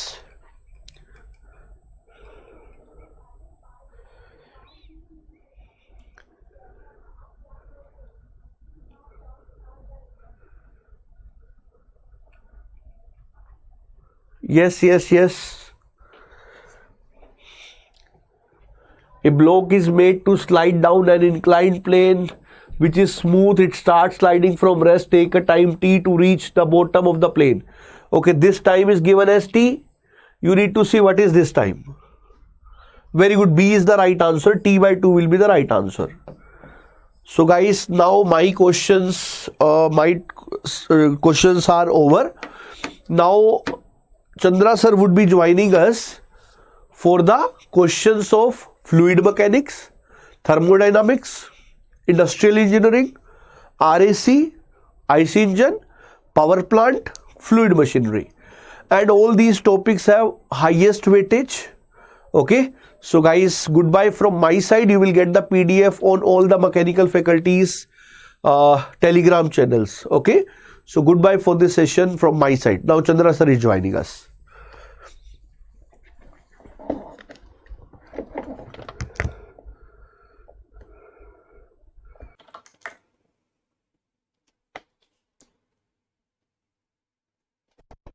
Hello my dear mechanical champion, कैसे हैं सब लोग? WhatsApp, क्या हाल चाल? धीरज सर ने इतने सब्जेक्ट्स के नाम बता दिए, आपको लग रहा होगा कि अभी तक तो कुछ सिलेबस कवर ही नहीं हुआ. Am I audible and visible to everyone? So please do let me know if my audio and video are fine. इस बार इन 2016 there was no question from IC engine, there was no question from the R&AC, only single question was there. So, but yes, from the last 4 years papers, today is the 4th one. पिछले 3 papers को देखते हुए आप एक बात तो समझ गए होंगे कि the thermal portion is carrying the highest weightage in your ISRO examination. It is going to be the deciding factor for your selection in ISRO, right? So those who are watching me live, please respond quickly. Am I audible and visible to everyone? Please do respond. क्या आपने break लिया? From last 1.5 hours you are here. Are you feeling like taking a break or you are fully charged up? So this is my quick introduction. Those who are feeling like taking a break, you can take 2 minutes unofficial break and then come back with your full energy, full power, because that is what is important. Your concentration, your motivation, your dedication is what is really matters in your session. Then only you will be able to get maximum benefit out of this session. So for those who are here for the very first time, this is my quick, simple, short introduction. I'm having more than 10 years of teaching experience, mechanical engineering graduate from IIT Delhi. Cleared engineering services examination, also worked in SAIL. I am having from these topics, I am having around 43 questions out of 80 questions. So more than 50% of our question paper belongs to the subject which I am dealing with. All right. You can connect with me through the mail ID which is there on the top of the screen, and you can join me on the Telegram as well. That is Mechanical by Chandrasekhar. The link is also shared at the bottom. Right? Yes, Dheeraj sir is requesting, and every one of us is requesting you guys to keep liking, keep sharing this session. That is the motivation we get. That is the prize, or that is the energy we get from you guys. So do not forget to like and share and ask your friends to be part of these sessions, because all these sessions are for all your benefits. Once you will be able to be comfortable with these previous year questions, then you will find the ISRO 2023 paper very easy, very simple and highly scoring, right? So as Dheeraj sir might have told you that tonight at 7:30 p.m. he will be coming with the workshop how to secure all India rank under 100, single or 2-digit rank. So this session is again going to be very, very important. You can enroll yourself through the link mentioned in the description box. All right, shall we start? So this is the first question from my side.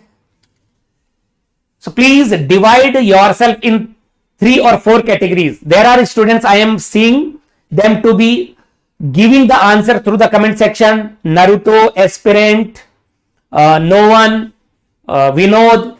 There are students who are giving the answer to the question. अगर आप question को solve नहीं कर पा रहे, at least tell me through the comment section that which part और which topic, from which topic the question has appeared.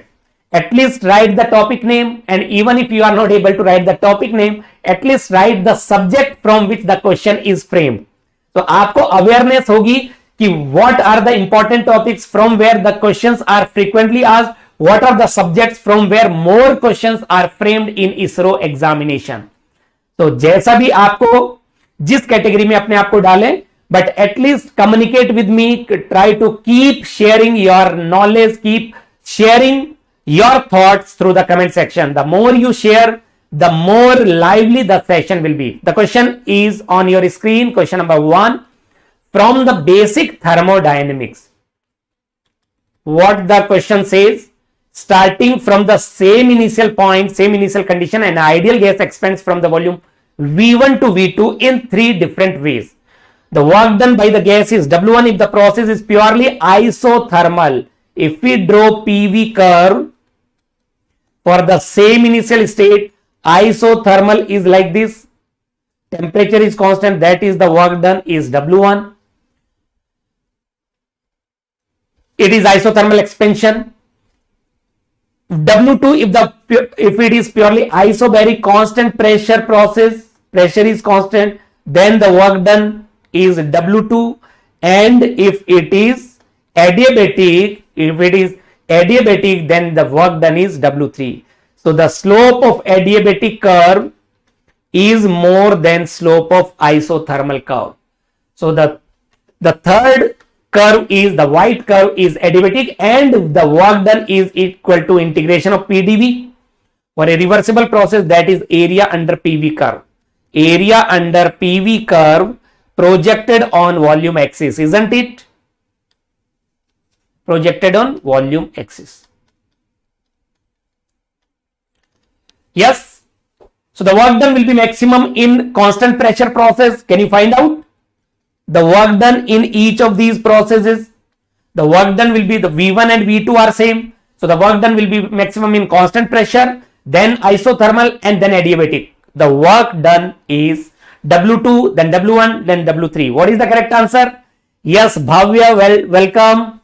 Which is the correct answer? W2 is more, then W1, then W3. A will be the right answer. Yes, Aspirant, Naruto, well done. बाकी लोग मैंने बताया, जो लोग, those who are watching me live, please respond which part of the topic or which part of the subject the question is framed from. The next question on your screen, बताइए कौन से topic का question है? There is a beaker which is filled with hot water in a room, cools from 70 degrees Celsius to 65 degrees Celsius in T1 minutes. 70 degrees Celsius to 65 degrees Celsius in T1 minutes. Then 65 to 60 degrees Celsius in T2 minutes. And from 60 degree to 55 degree in T3 minutes. Then what is the relation between the time T1, T2 and T3? The question is very much similar to the previous question. कहां से ये question? This is from the heat transfer. The heating और cooling process is, what is the nature of heating और cooling process? Temperature versus time. How the temperature versus time varies for a lumped system analysis. It is from the lump analysis. Isn't it? The question is from the lump analysis. It is exponential. Cooling or heating process is exponential. Isn't it? Yes, aspirant, well done. Please do share your answer. Do share your opinion. So the beauty of exponential curve is it converges very fast at the beginning and then it converges slowly later on. Isn't it? So do you agree? The first 5 degrees Celsius drop in temperature will be taking the lesser time. The second drop in temperature of 5 degrees Celsius will take more time. And the third 5 degrees Celsius drop in temperature will take the more time. Isn't it? So T1 will be lesser, then T2, then T3. Isn't it? That is the property or the characteristic of exponential curve. The correct answer for this one is yes, it varies rapidly at the beginning and slowly later on. So the answer to this question is option C. C will be the right answer. I hope this is clear to everyone. If you have anything to discuss, anything to ask, you are most welcome. The next question, that is from the RAC. The question is from RAC. A house refrigerator with its door open is switched on in a closed room. The air in the room will get. What is the answer? Refrigerant, this is Q1, this is refrigeration cycle. This is Q2, it is work input cycle. This is our storage space, cold storage space. This is our ambient air or room. This is the room. If the door of the refrigerator is open, then do you agree if the door is open, then the refrigerant will start taking heat from the room also? The refrigerant will start taking the heat from the room also. Earlier it was taking the heat only from the storage space. Earlier it was taking the heat only from the storage space to keep it cool. But once the door of the refrigerated space is kept open, then the heat intake will also be from the storage space and will also be from the ambient air or the room temperature or the room. So Q2 will increase. If Q2 will increase, what is Q1? Q1 is equal to W plus Q2. So it will increase Q1. So Q1 will increase. That is why the room will get heated. Option C. C will be the answer. Yes, only aspirant had given the right answer for this one. What about others? बाकी लोगों को clear हुआ, समझ में आया? अगर कोई doubt है तो be frank, be open to ask me. I hope this is clear. This is the basic question actually, basic science. It does not involve the deep concept of refrigeration as such. Let us move to the next one. The next question on your screen. Yes, give me the answer to this one. Try to solve. A 10 kilowatt drilling machine is used to drill a bore in a small aluminium block of mass 8 kg. How much is the rise in temperature of the block? In 2.5 minutes, assuming 50% of the power is used in heating the block. Only the 50% of the power, whatever the power supplied, only the 50% of the power is used in heating the block, and the specific heat of aluminum is 0.91. कहां से है ये question? It is from the basic energy conservation equation. Energy in is equal to energy stored, isn't it? Whatever the energy entering into the aluminum block will be energy stored. So what is energy entering per unit time? Can we call it as it is 50% only, 10 kilowatt drilling machine, only 50% of the power. So can we say 0.5 into 10 kilowatt into 10 to the power 3 into time 2.5 minutes, 2.5 minutes into second is equal to mass of aluminum into specific heat of aluminum into delta T. Can you find out the value of delta T? What is the change in temperature? Whatever the energy entering into the aluminum block will be energy storage. It is the first of thermodynamics or basic energy equation. Energy conservation. Can you find out the answer? Can you get me the answer?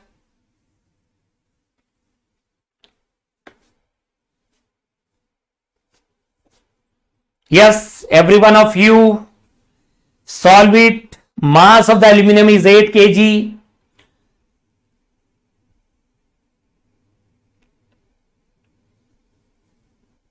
Then the rise in temperature. What will be the rise in temperature? Is it close to 103? Yes, Naruto.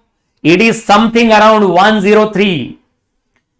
If you are not able to get the correct calculation, at least you can get the nearest option or nearest answer to the final answer, to the actual answer. Option C is the right one. Yes, Bhavya, well done. Good, good, good.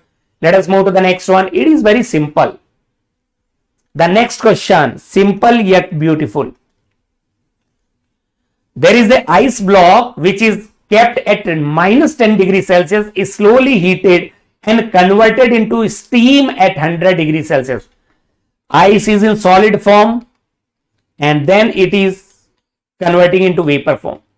Steam. Which one of the following curves represent the phenomena qualitatively? Yes, what is the phenomena or what is the temperature versus heat transfer curve? Whenever a process is, or when the heating or the cooling is having a phase change, if there is a phase change in any of the substance, the temperature remains constant. If there is a change in temperature, the phase remains same. So from minus 10 degrees Celsius to 0 degrees Celsius, there will be an increase in temperature. It will remain ice only. Then from 0 degrees Celsius to 100 degrees Celsius, ice will convert into, from 0 degrees Celsius to 0 degrees Celsius, ice will convert into water, temperature will remain constant.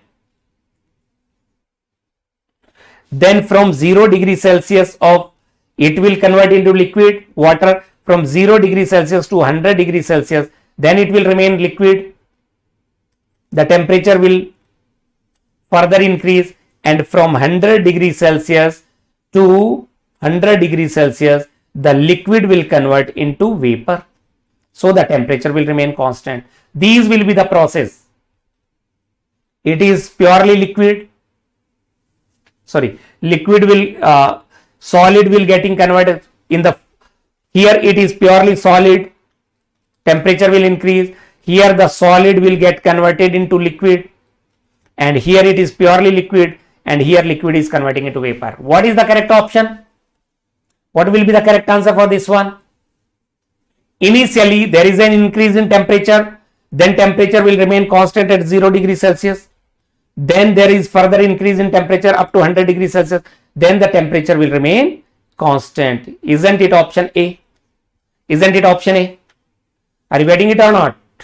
Option A will be the right answer for this one. The next question, from which topic, which subject? If the temperature of the sun is doubled, the rate of energy received on the earth will be increasing by a factor of, very simple question, from the heat transfer, and the topic is radiation mode. Heat transfer and radiation. Yes, Bhavya, well done, aspirant. So the energy received on the earth is equal to energy supplied from the sun. Energy given by the sun. So Q radiation by the sun is directly proportional to T to the power 4, and the temperature of the sun is doubled, so it will become 2 to the power 4 times, isn't it? It will become 16 times. Option D. D will be the answer. 16 times. Stephen Boltzmann law. Sun is a black body, so Q for a black body is given by sigma into A into T to the power 4. That is the heat radiated by the sun, radiation energy. the transmission of heat by molecular collision is called? Which heat transfer process it is called? Which is the mode of heat transfer due to molecular collision? I want everyone to respond. Even if you are getting the incorrect answer, does not matter, but your participation is important, because an expert in anything was once a beginner. Even if you are beginner, even if you are not able to get the correct answer in the first place, you should keep on working hard. You should keep on sharing your knowledge. You should be open to accept your mistake and improve yourself. That is how the improvement will be a gradual process. What is the answer? It is the conduction mode of heat transfer. Molecular collision and molecular diffusion, it is microscopic phenomena. Conduction is microscopic phenomena.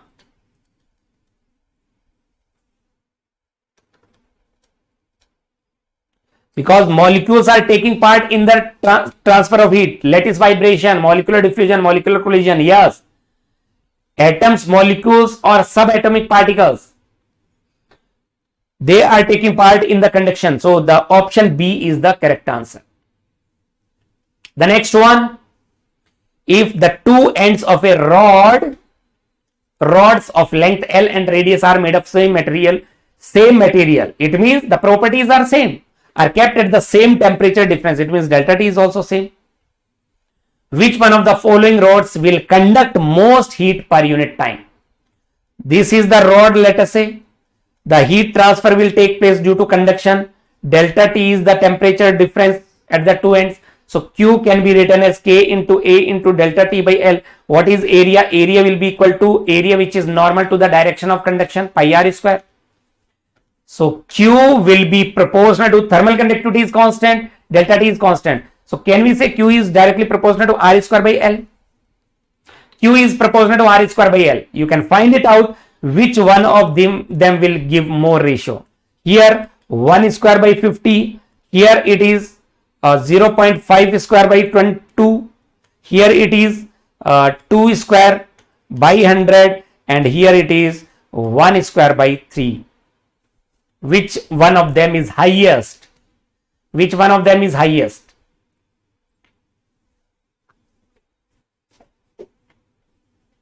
Can you find it out? Yes.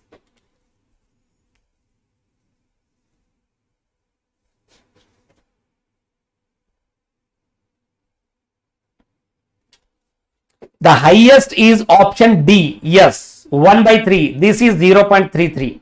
This is 4 by 100. You can find them out. So the highest is option D. Q is proportional to R square by L, isn't it? This is simple. The next one is simple. Yes, everyone.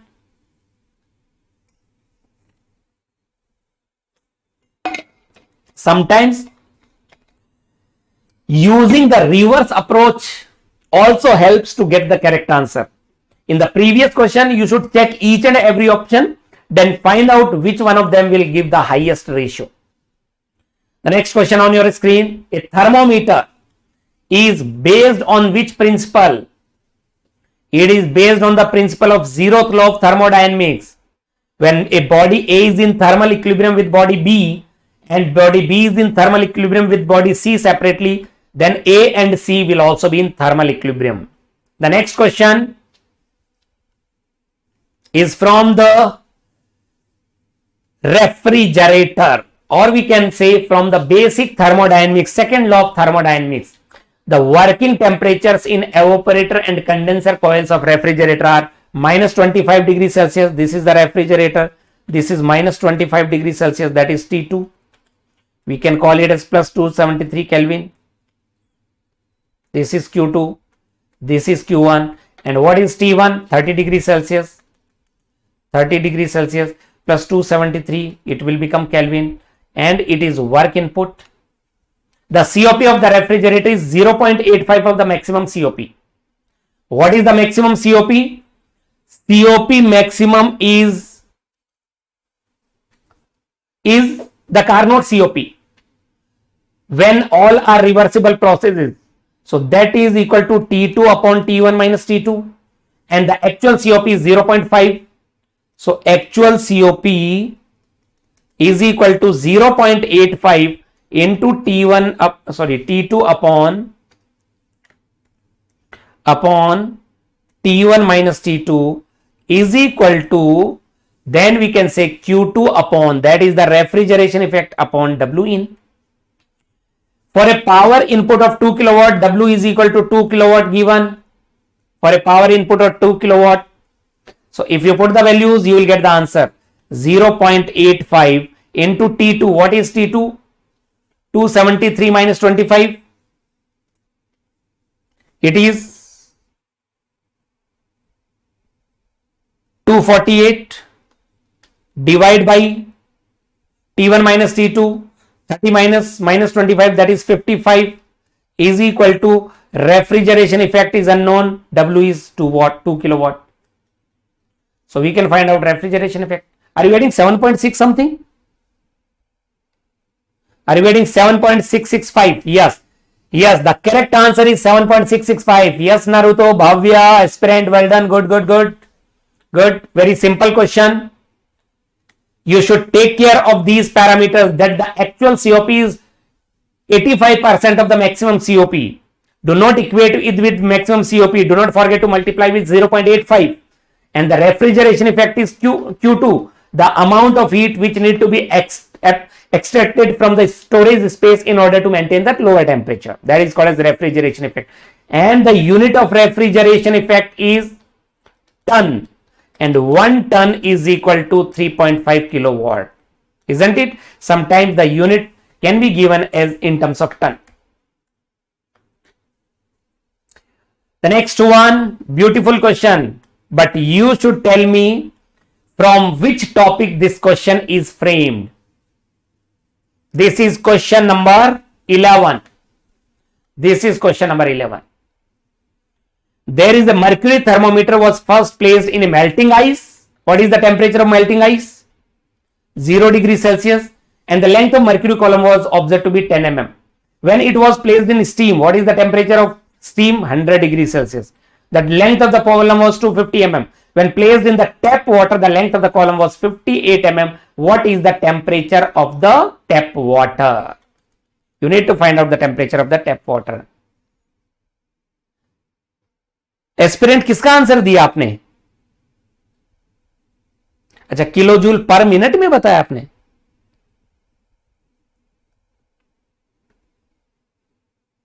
Yes. What is the topic?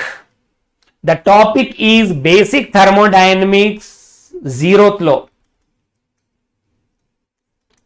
Thermometric property. We can say the length of the mercury column is the thermometric property. So T is equal to AX plus B. We can develop the relationship. We can find out the value of A and B for the given condition. When the temperature is 0, X is equal to 10 mm plus B. When the temperature is 100, then the length of column is 250 plus B. Isn't it? You can find out the value of A and B. Subtract these two. If you subtract, can you find out the value of A? Can you find out the value of A and B? It is lengthy questions. It is lengthy. The question is little lengthy. Is there any shortcut to get the answer? So we can say, if you subtract, then we can say 240A is equal to 100. A is equal to 100 by 240. First find out A, and what is B? B is equal to minus 10A. So that will be equal to minus 100 by 24. B is equal to minus 100 by 24. A is equal to 100 by 240 and B is equal to minus 100 by 24. So T is equal to 100 by 240x minus 100 by 24. This is the expression. And the question says when the length of the column was 58 mm, when the length is 58 mm, so we can say temperature is, if we take 100 by 24 common, then it is x by 10, 58 by 10 minus 1. So your answer will be 100 by 24 into 4.8, isn't it? So it will be 480 by 24. That is 20 mm. Sorry, 20, not 20 mm, 20 degrees Celsius. The answer will be 20 degrees Celsius. Temperature will be 20 degrees Celsius.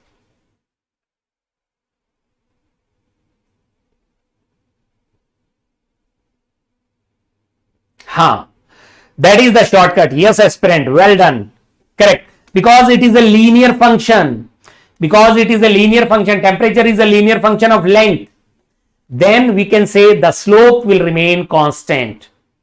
Slope, you can find out the slope, that will remain same. Correct. Well done. Good, good, good. The next question on your screen. The amount of steam, this is actually based on your memory skills. The amount of steam which is at 100 degrees Celsius required to raise the temperature of 20 gram of water from 60 degrees Celsius to 100 degrees Celsius. Because in the steam there is no phase change. So can we say mass of the steam into latent heat of the steam is equal to mass of water into specific heat of water into delta T for the water. That is, energy in is equal to energy stored. What is the latent heat of steam? It is not given. What is the latent heat? It is around, it should be around 2257 kilojoule per kg. So mass of the steam required is ms into 2257 is equal to mass of water is 200 gram by 1000, or we can say, take care of the units, do not commit mistake in taking the units. So can we say mass of the steam into latent heat 2257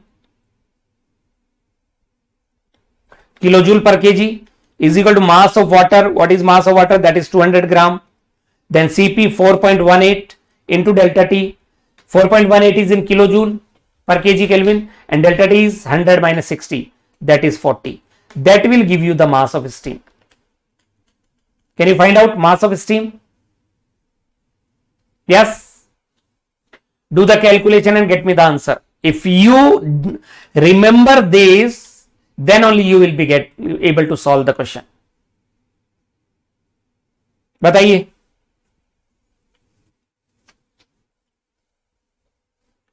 What is the answer? Naruto? No one? The answer to this question is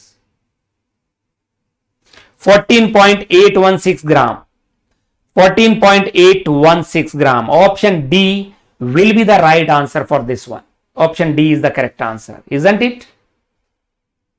आगे बढ़े. Please guys, do not forget to like and share this session. Question number 13. Simple question. There is an engine working on Carnot cycle between this is the temperature T1 and T2. What is the thermal efficiency of the engine? Yes, who will tell me the thermal efficiency? The thermal efficiency of a reversible cycle. That is W by Q1. T1 minus T2 upon T1. T1 minus T2 upon T1. What is T1 minus T2? That is 727 minus 227 upon T1. Don't forget to take in Kelvin.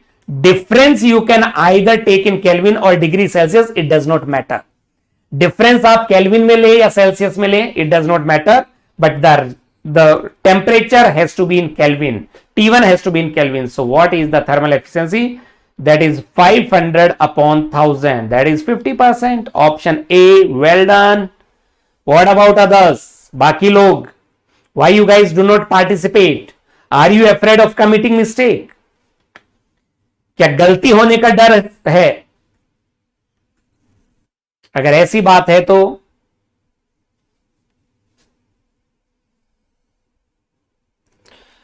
उस डर को बाहर निकालिए। A steam thermal power plant works on, a steam thermal power plant, बताइए, ये तो simple है। Brayton cycle works on gas turbine. In gas turbine, Brayton cycle is used, but Rankine cycle is used when there is a phase change. When there is a phase change,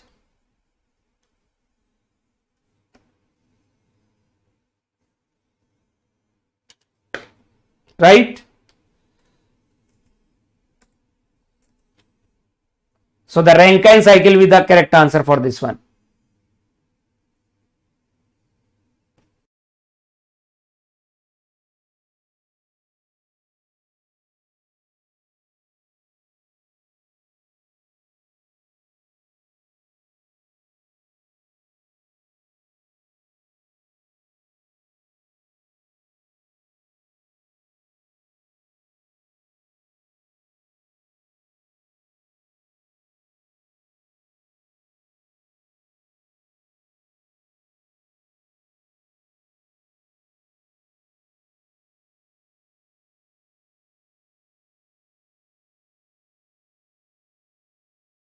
Yes, do you guys hear me?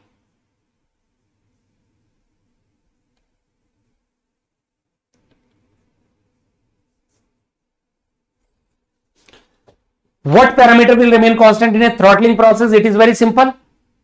Throttling is constant enthalpy process. Yes, tech knowledge, Naruto, well done, aspirant. Good, good, good. Throttling process is isenthalpic. Let us move to the next one. This is our question number 16. Question number 16 on the screen. A simple steam power cycle receives 1 lakh kilojoule per minute as heat from the hot combustion gases and rejects. If it is a power cycle, it means work producing cycle. So Q1 is 1 lakh kilojoule per minute, and the heat rejected Q2 is equal to 66,000 as heat transfer to the environment. If the pump power required is 40 WP is equal to 1400 kilojoule per minute. The thermal efficiency, what is the turbine work? You need to find out the thermal efficiency and the turbine power output, WT. Two things you need to calculate. One is the turbine output. So from the energy conservation or first law of thermodynamics for the system, if we apply the first law of thermodynamics, can we say Q1 plus WP is equal to Q2 plus WT? We can easily find out turbine output. What is WT? What is the value of WT? WT you will get in kilojoule per minute. If you see the options, they are in kilojoule per second. Do not forget this. Sometimes they play with the options, they play with the units. So if you apply the first law of thermodynamics to this, then you can find out the turbine work output, and the turbine work output will come out with 35,400. WT will be equal to 35,400 kilojoule per minute. If we want to convert it into kilojoule per second, then 35,400, it will be 35,400 divided by 60, isn't it? That is kilojoule per second or kilowatt. So the answer will be, it is 590 kilowatt, isn't it? It will be 590. Now, what is the thermal efficiency? Thermal efficiency is equal to W net upon Q1. What is W net? That is equal to WT, 35,400 minus 1400 divided by Q1, 1 lakh. That is the thermal efficiency. Thermal efficiency will be how much? The thermal efficiency will come out to be around 34%, isn't it? 0.34. It will be 0.34 or 34%. So the thermal efficiency will be 34% and the turbine work output is 590 kilowatt. 590 kilowatt and 34.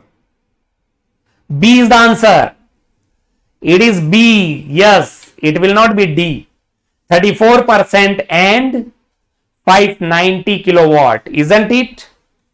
Is this all clear to everyone? Anybody is having any doubt, you can just let me know. Otherwise, let us proceed further. Air at 100 kilopascal, 2 degrees Celsius occupies a 10-liter piston cylinder device that is arranged to maintain constant air pressure. It is the constant pressure process. This device is now heated until the volume becomes 20 liter. The work produced by the air is work is equal to integration of PdV. For constant pressure, we can say P into delta V. The work produced is P into delta V, isn't it? So what is pressure? The options are in kilojoule. So the pressure is 100 kilopascal. Then it will be 20 minus 10 delta V into 10 to the power 1 liter is equal to 10 to the power minus 3 meter cube into 10 to the power minus 3. That will give you kilojoule. Isn't it? So it will be 1 kilojoule. Simple. The answer will be option D. D is the answer. Yes. I want every one of you to respond quickly. Get the right answer and share your answer through the comment section. Once you will share your answer to the comment section and once you will find it correct, then that will give you more and more confidence. The next one, question number 18. Read the question and solve it. A heat engine working with a thermal efficiency of 35% receives 2 kilowatt of heat from a furnace. The waste heat rejected from the engine is. Very simple question. There is a heat engine. Q1 is the heat received. That is 2 kilowatt. We need to find out Q2 and thermal efficiency is 35%. So thermal efficiency, that is 0.35, is equal to W, that is Q1 minus Q2 upon Q1. Isn't it? We need to find out Q2. So 0.35 into Q1. Q1 is 2 kilowatt is equal to 2 minus Q2. Can you find out Q2? That is 2 minus 0.7 kilowatt. 1.3 kilowatt. Option C. C will be the answer. Option C is the answer. This is very simple. I want everyone to get me the answer for this one. Joule-Thomson coefficient, very, very important. You can find question from this. Mu is equal to del T by del P at constant enthalpy. That is for isenthalpic process. Joule-Thomson coefficient for an ideal gas is always, yes. Fill in the blank, is always 0. Correct. आगे बढ़ते हैं. Air is heated from 0 degree Celsius to 100 degree Celsius in a sealed metal container. What will happen to the density? What will happen to the density of air when the temperature of air increases for a constant volume?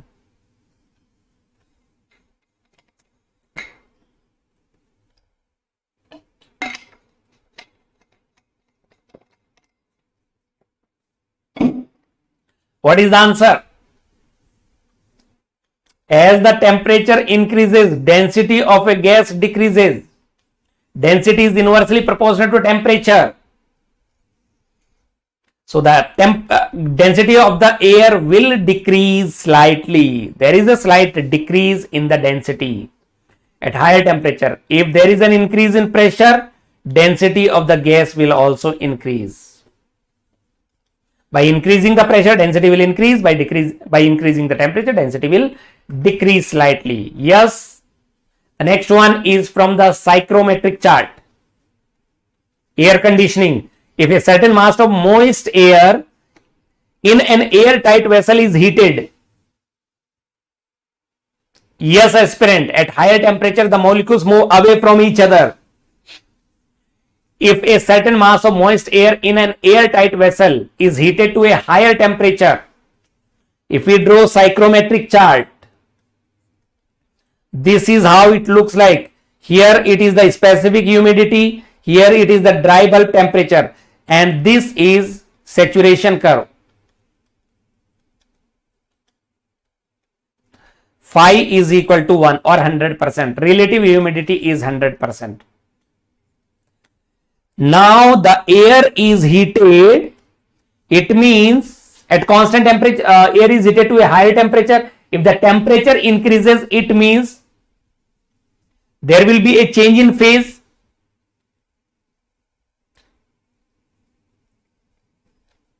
This is the process. So here it will be phi 1, here it will be phi 2. So phi will decrease as the temperature increases. Phi will decrease, isn't it? The relative humidity will decrease. The relative humidity. अच्छा, क्या बताना चाह रहे हैं? Aspirant, दो aspirant हो गए यहां पे. Phi will decrease, specific humidity will decrease, specific humidity of air will decrease. Sorry, relative humidity. Phi is the relative humidity, RH. RH will decrease, but the specific humidity will remain constant. So what is the correct answer? D is the answer to this one. Option D is the correct answer. RH, phi will decrease. D will be the answer, right? Let us move to the next one. Question number 22. We are halfway now. We are just halfway. There are 43 questions. Let us quickly cover all of them. Air is accelerated isentropically from a velocity 100 meter per second to 300 meter per second in a nozzle. If the temperature at the inlet is 120 degrees Celsius, T1, the inlet Mach number is, what is the Mach number? That is V by C, or we can write it as V upon gamma RT. So for the first condition, Mach number 1 is V1 upon under root of gamma RT1. T should be the absolute temperature. Can you put the values and get me the answer? 100 divided by under root of what is gamma? Gamma is taken as 1.4 into R is 287 into what is T1 in Kelvin? 127 plus 273, 400. What is the Mach number?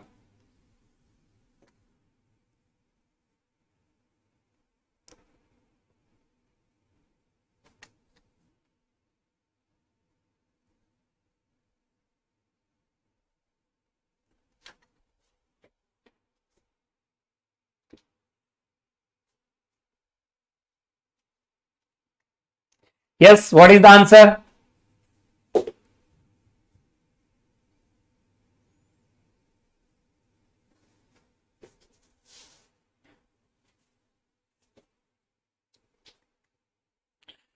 Aspirant, do not discontinue your preparation.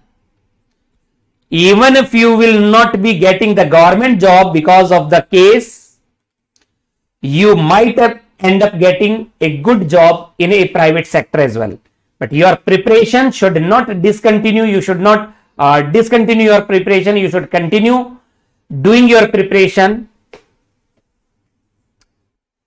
There is a possibility you might get a government job. Even if you don't get a government job, then also you will end up getting a good job in a private sector if your preparation is up to the level. All right. So what is the answer for Mach number 1? Are you getting 0.249? Are you guys getting 0.249? Option A. A will be the right answer. Option A. Isn't it 0.249? 100 divided by 1.4 into 287 into 400. Isn't it? 0.249. A will be the correct answer for this one. Let us move to the next one. This is from the fluid mechanics manometry. A manometer is used to measure the pressure of a gas in a tank. Here there is a gas. The fluid used has a specific gravity of 0.85 and the manometer column height is 55 centimeter as shown in figure. If the local atmospheric pressure is 96 kilopascal, that is the challenging task, aspirant. That is tough. That is tough. 400 into 1.4. It is difficult to get your answer. You can either make it 300, 287 can be considered as 300. So it is, denominator is 300 into 400 something, isn't it? So 100 upon, it will be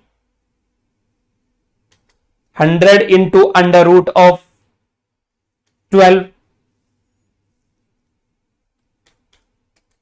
It is around 1 upon, what is root 12? It is something in between 3 and 4.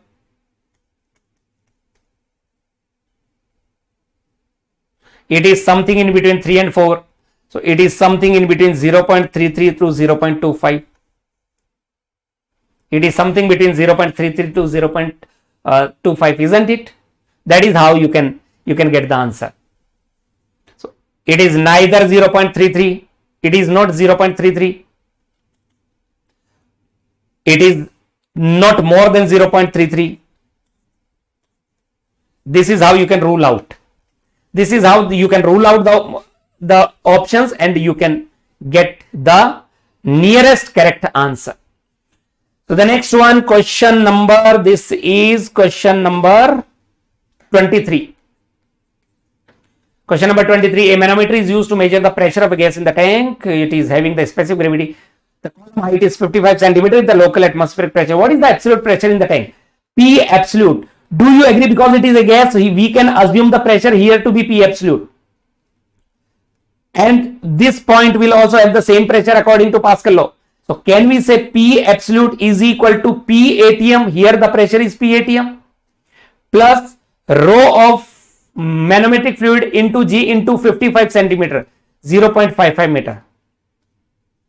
Isn't it? If the options are in kilopascal, so atmospheric pressure is 96 plus 0.85, you can take GS 10 into 0.55. Can you get the answer? So it is 96 plus, again you do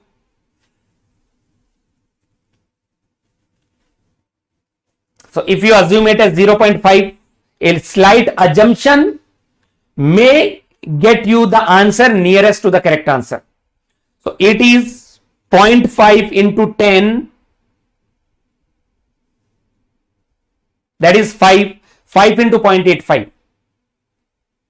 It is something around 0.5 into 0.85, sorry, 5 into 0.85.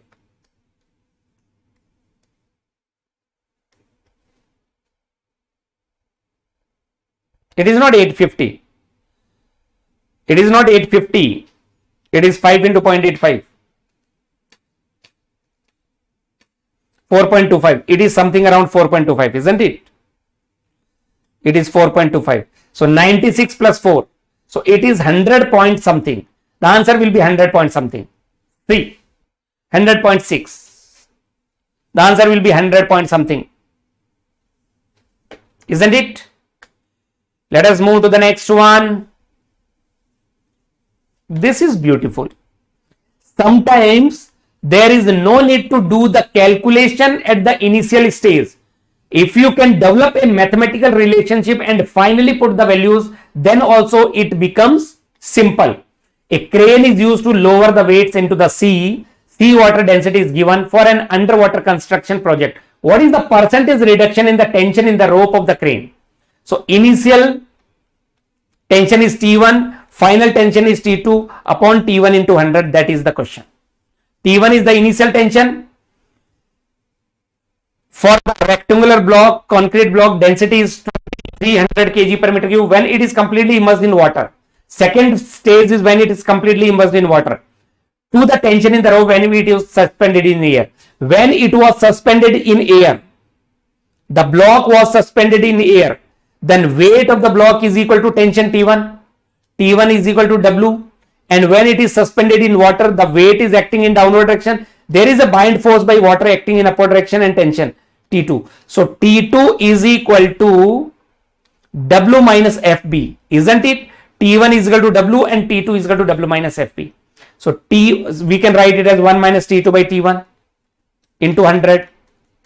So put the value of T2 and T1. So can we say 1 minus T2 is how much? T2 is W minus FB and T1 is W into 100. We need to calculate. So it is 1 minus 1 plus FB by W into 100. This will get cancelled out. So the final expression is FB upon W, isn't it? Into 100 we require. What is the bind force? Density of water into G into volume of the body. What is weight? Density of body into G into volume of the body. G and VB getting cancelled out. So your answer will be calculated by this expression. What is the density of water? 01025. What is the density of the block? 2300. 2300 into 100 will give you the answer. Yes, aspirant. Only density will be required. The ratio of density will give you the final answer. Can you get it? So 1000 upon 2000, it is around 0.5 or it is around 50%. Is it less than 50 or more than 50? It is less than 50. It is less than 50. It is less than 50, isn't it? It is less than 50%.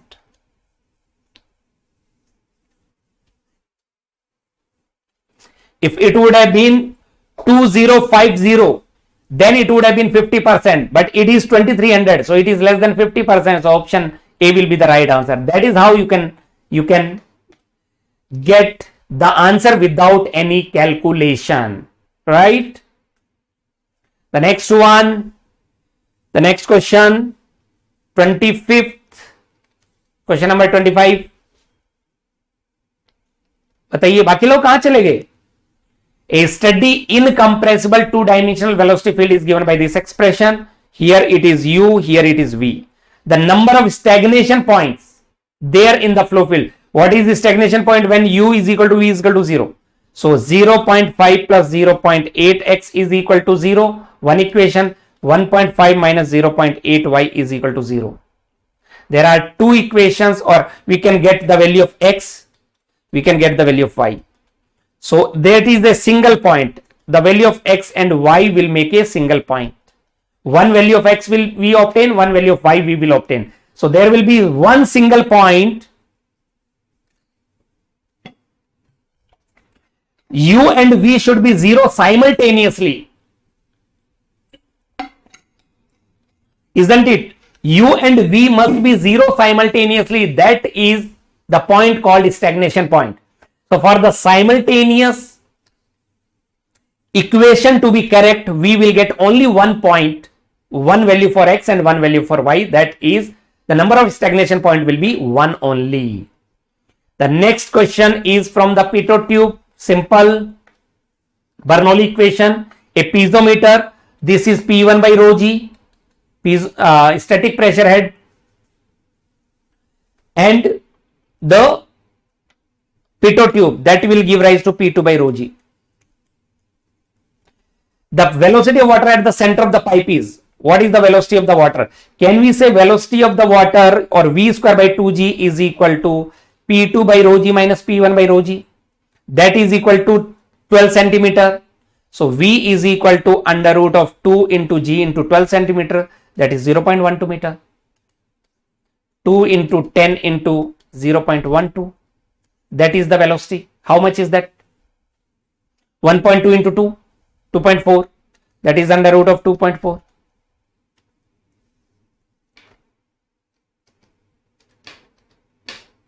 $1.549.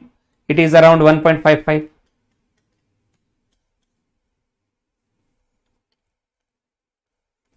Isn't it? B is the answer. 1.53. It is 1.549 actually. Or if you take G as 9.8, then you will get your answer to be 1.53. Under root of 2.4.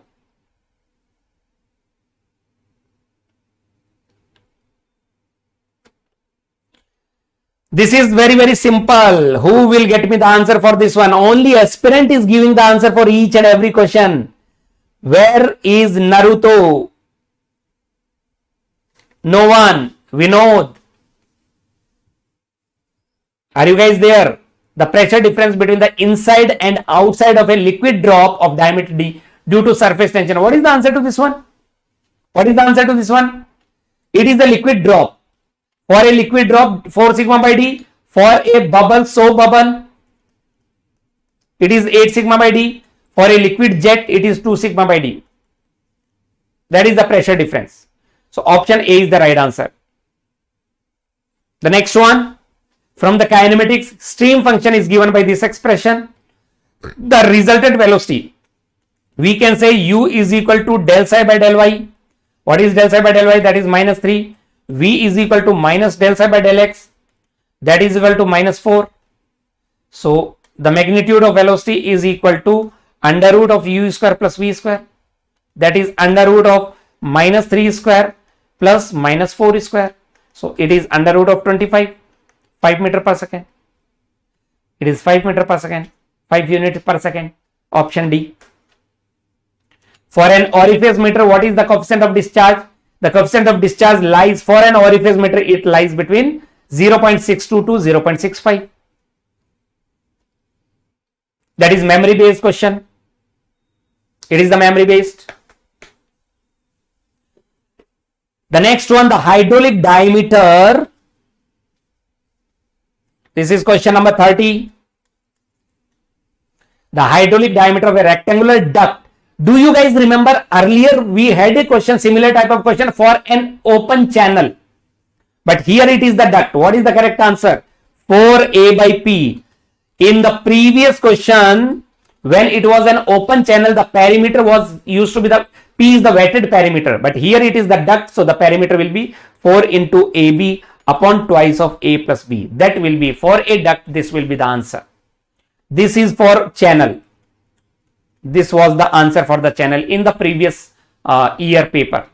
So it is 2AB upon A plus B, isn't it? B.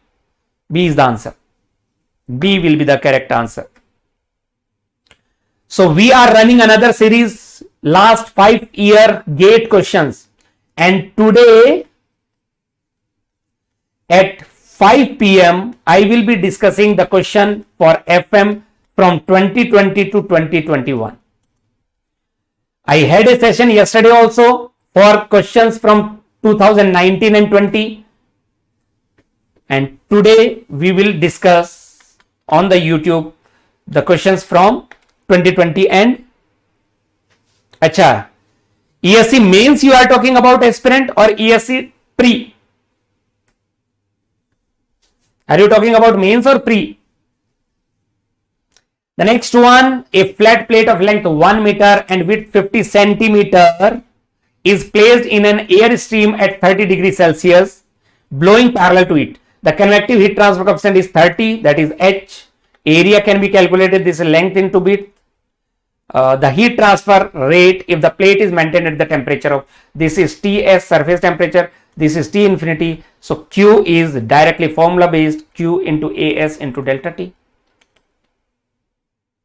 H is 30, area is 1 into 0.5 into delta T is 400 minus 30. You will get the answer, Q, convection. The Newton's law of cooling.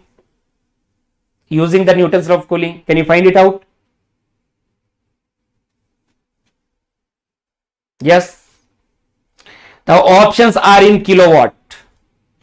The options are in kilowatt. We will get the answer in watt. You can convert it into kilowatt.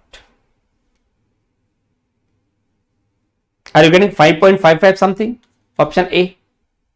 It is option A. ना aspirant यही mistake नहीं करनी है. 400 minus 30 to 370. 30 into 0.5 into 370. ये watt होगा. The options are in kilowatt. 5.55. A or C में it is option A, not C. Isn't it? So it will be 3 into 0.5 into or 3.7 kilowatt. 3 into 0.5 is 1.5 into 3.7 kilowatt.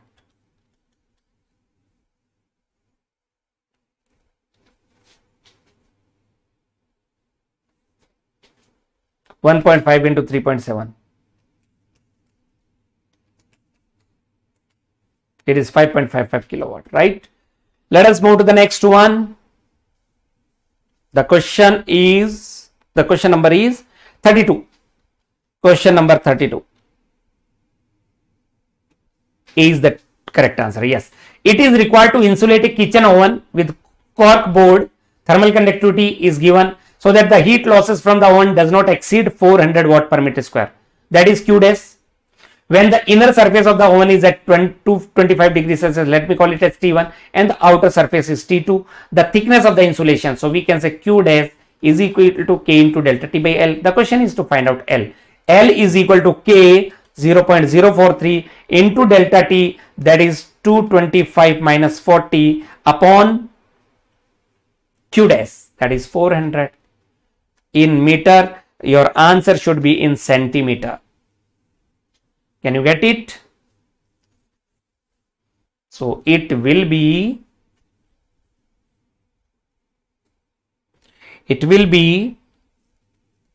around 2 centimeter. It is around 2 centimeter. Exact value will be 1.988 meter centimeter. The exact value will be 1.988 centimeter. So it is around 2 centimeter. B is the answer. The formula, the question is simple, but yes, it requires some calculations. That is where the challenge is. The next one, the next question. A radiator in the domestic heating system operates at the surface temperature of 55 degrees Celsius. Assume the radiator behaves as an ideal body. The rate at which it emits the radiant heat per unit area is. So QB in kilowatt per meter square, Q dash is equal to sigma into T to the power 4. Put the values, you will get the answer. 5.67 into 10 to the power minus 8 into what is the absolute temperature? 273 plus 55 to the power 4. Will you be able to solve it without calculator? Will you be able to solve without calculator?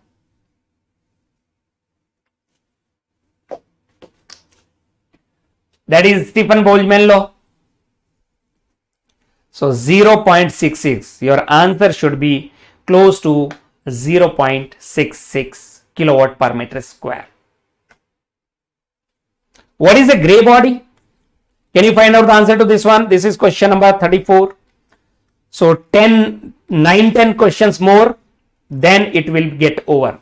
A gray body is defined such that, what is a gray body? Can anybody let me know what is a gray body? For gray body, the radiation properties are independent of wavelength. So monochromatic emissivity is independent of wavelength. What is the answer? Option C, gray body. Epsilon is not a function of lambda, or radiation properties are independent of wavelength. It is a hypothetical body where the radiation properties are independent of wavelengths. Critical thickness of insulation, again it is very simple. Critical thickness of insulation is, what is the answer to this one?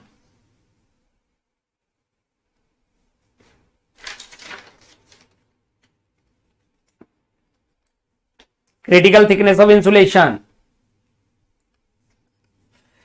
It gives rise to maximum heat transfer rate from a pipe. Option C, yes. Q will be like this. Q versus R. This is RCR. And this is critical thickness. This is R naught. This is TCR. Critical thickness. Q will be maximum. The next question. Simple. First law of thermodynamics, energy conservation equation. A system is undergoing a cycle. It is for a thermodynamic cycle that consists of three processes.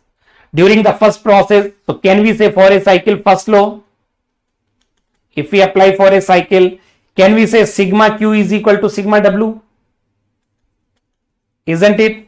Because change in internal energy is equal to 0 for a thermodynamic cycle. During the first process, the work is 5 kilojoule and the heat is 23 kilojoule. In the second process, no work takes place and the heat interaction is minus 50 kilojoule. The third process is adiabatic, so that is 0. The work in the third process is, can you find out? W, that is 23 minus 50 minus 5 kilojoule. 23 minus 50 minus 5. What is the answer? Option A. Option A, minus 32 kilojoule. The next one, multi-stage centrifugal pumps. Multi-stage, when more than one stages are there, so they are connected in series. It is the series combination. For the series combination, discharge remains constant. So high discharge is incorrect. This is incorrect. It gives rise to high pressure. For the series combination of centrifugal pumps, they give rise to the high pressure. Option C will be the correct answer.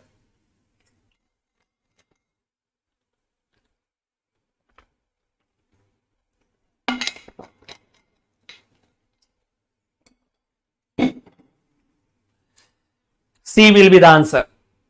Every Saturday, we are having two series running to make your learning more interesting. One is Knowing the Legends and another is the Raftar series for technology related to automobile sector. So if you have not subscribed or if you have not watched these sessions yet, please do watch on YouTube. It will be interesting to understand the concept or the technology. The next question, match the column. Choose the correct combination. Kaplan turbine, list 1 is about the turbine. List 2 is the flow, type of flow. Kaplan turbine is having axial flow. It is axial flow turbine. Parsons turbine is a steam turbine. Parson will be a steam turbine. P1. Forneron is radial outward. Francis is radially inward reaction turbine. Kaplan is also axial flow reaction turbine. No one is a gas turbine. Neither Kaplan nor Parson nor Forneron, Francis. So none of the options is correct for this. None of them is correct.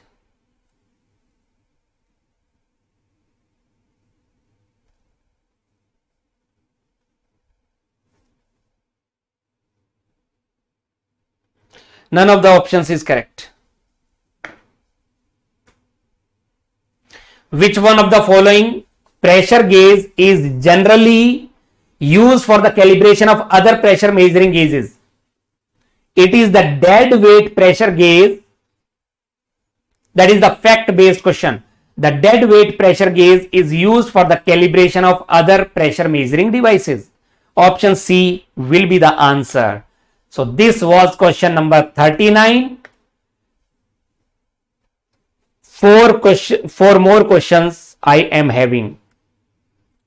The velocity of sound in winter compared to summer will be. What is the velocity of sound? Under root of gamma RT. So can we say C is directly proportional to root T? C will be directly proportional to root T. This is question number 40. C will be directly proportional to root T. So in winter temperature is lower. So if temperature is lower, C will be lower. The velocity of sound will be lower. Isn't it? Option B. In summer temperature is higher. So C will be higher. Let us move to the next question. This is beautiful actually. Question number 41. It is about the critical flow condition in nozzle. The question is from the critical flow condition in nozzle. Read the question and try to find out the answer. Gaseous nitrogen at 30 degrees Celsius is expanded through a converging nozzle from a total pressure of 0.5 megapascal to a, this is P1, to a bed pressure chamber. If the bed pressure is increased from, this is P2, is increased from 0.1 megapascal to 0.4 megapascal. It is increasing from 0.1 megapascal to 0.4 megapascal in steps of 0.02 megapascal. The trend in mass flow rate through the nozzle will. Do you know Pc upon P1 is equal to 2 upon gamma plus 1 upon gamma minus 1. Pc is the critical pressure.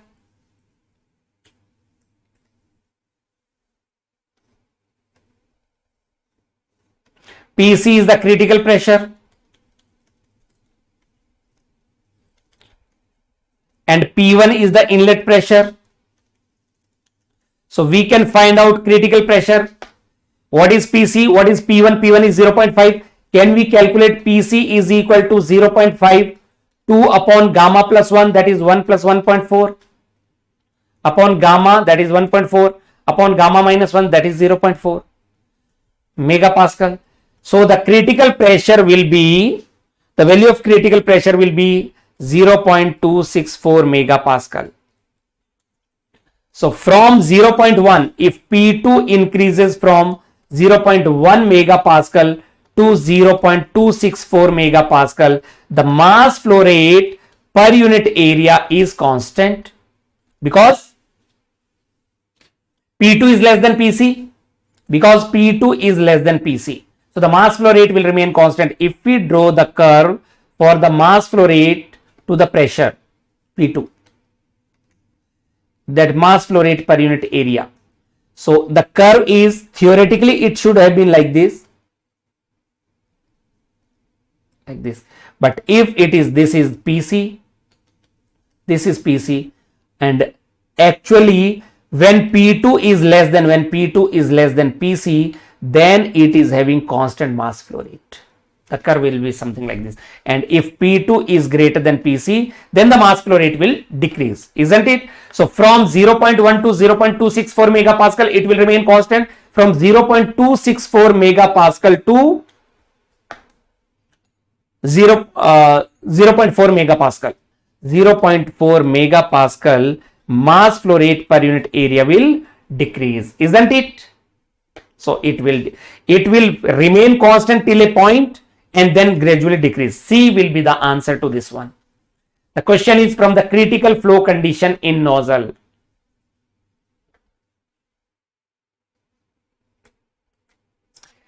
The next question, question number 42.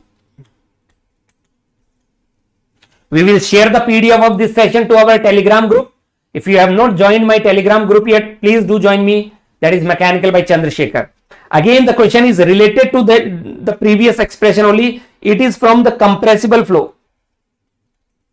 The question is from the compressible flow. Critical to stagnation pressure ratio. This is critical pressure for an expansion process is critical to stagnation pressure ratio. Thank you, aspirant. You are highly dedicated. You will definitely go places.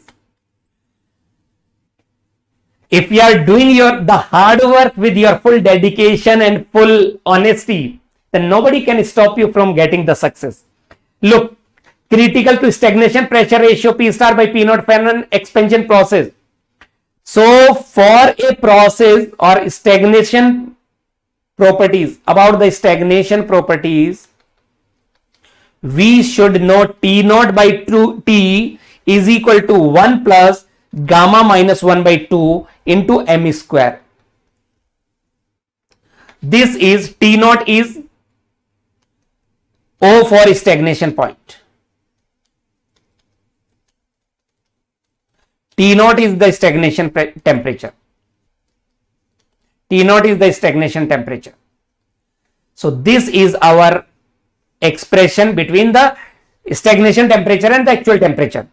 The process from 1 to naught is isentropic. So for critical condition, if we talk about the critical condition, we can say M should be, Mach number should be 1. M is the Mach number. What is M? M is the Mach number. Mach number should be 1. So it will be T naught upon Tc, or we can write it as T star is equal to 1 plus gamma minus 1 by 2, isn't it? Or what is that? 2 minus 1, that is 1 plus gamma by 2. Do you agree? Or can we say T star upon T naught? Can we say T star upon T naught? T star upon T naught is equal to 2 upon 1 plus gamma, or 2 upon gamma plus 1. And because it is isentropic process, for an isentropic, T star by T naught is equal to P star by P naught to the power gamma minus 1 by gamma, isn't it? So can we replace it by P star upon P naught to the power gamma minus 1 by gamma is equal to 2 upon gamma plus 1. So from here P star upon P naught is equal to 2 upon gamma plus 1 to the power gamma upon gamma minus 1. Do you guys agree or not? P star upon P naught is equal to 2 upon gamma plus 1 to the power gamma upon gamma minus 1. Which of them is correct? What is the correct answer? Are you getting option D? 2 upon gamma plus 1, gamma upon gamma minus 1. Isn't it option D? D will be the answer. So this is my second last question, and now the last question for the day. This is the last question from my side, question number 43. A Pelton wheel turbine operates under a head of 125 meter at a speed of 2000 rpm to operate very close to the maximum efficiency. For maximum efficiency, what is the condition? The blade speed is equal to jet velocity by 2, half of jet velocity. To operate very close to the maximum efficiency, the mean diameter of the Pelton wheel. So U is equal to V by 2 or V1 by 2. U is the blade speed and V1 is the jet velocity. So U is equal to pi into D naught n by 60. And what is V1? That can be taken as under root of 2gh. So put the values.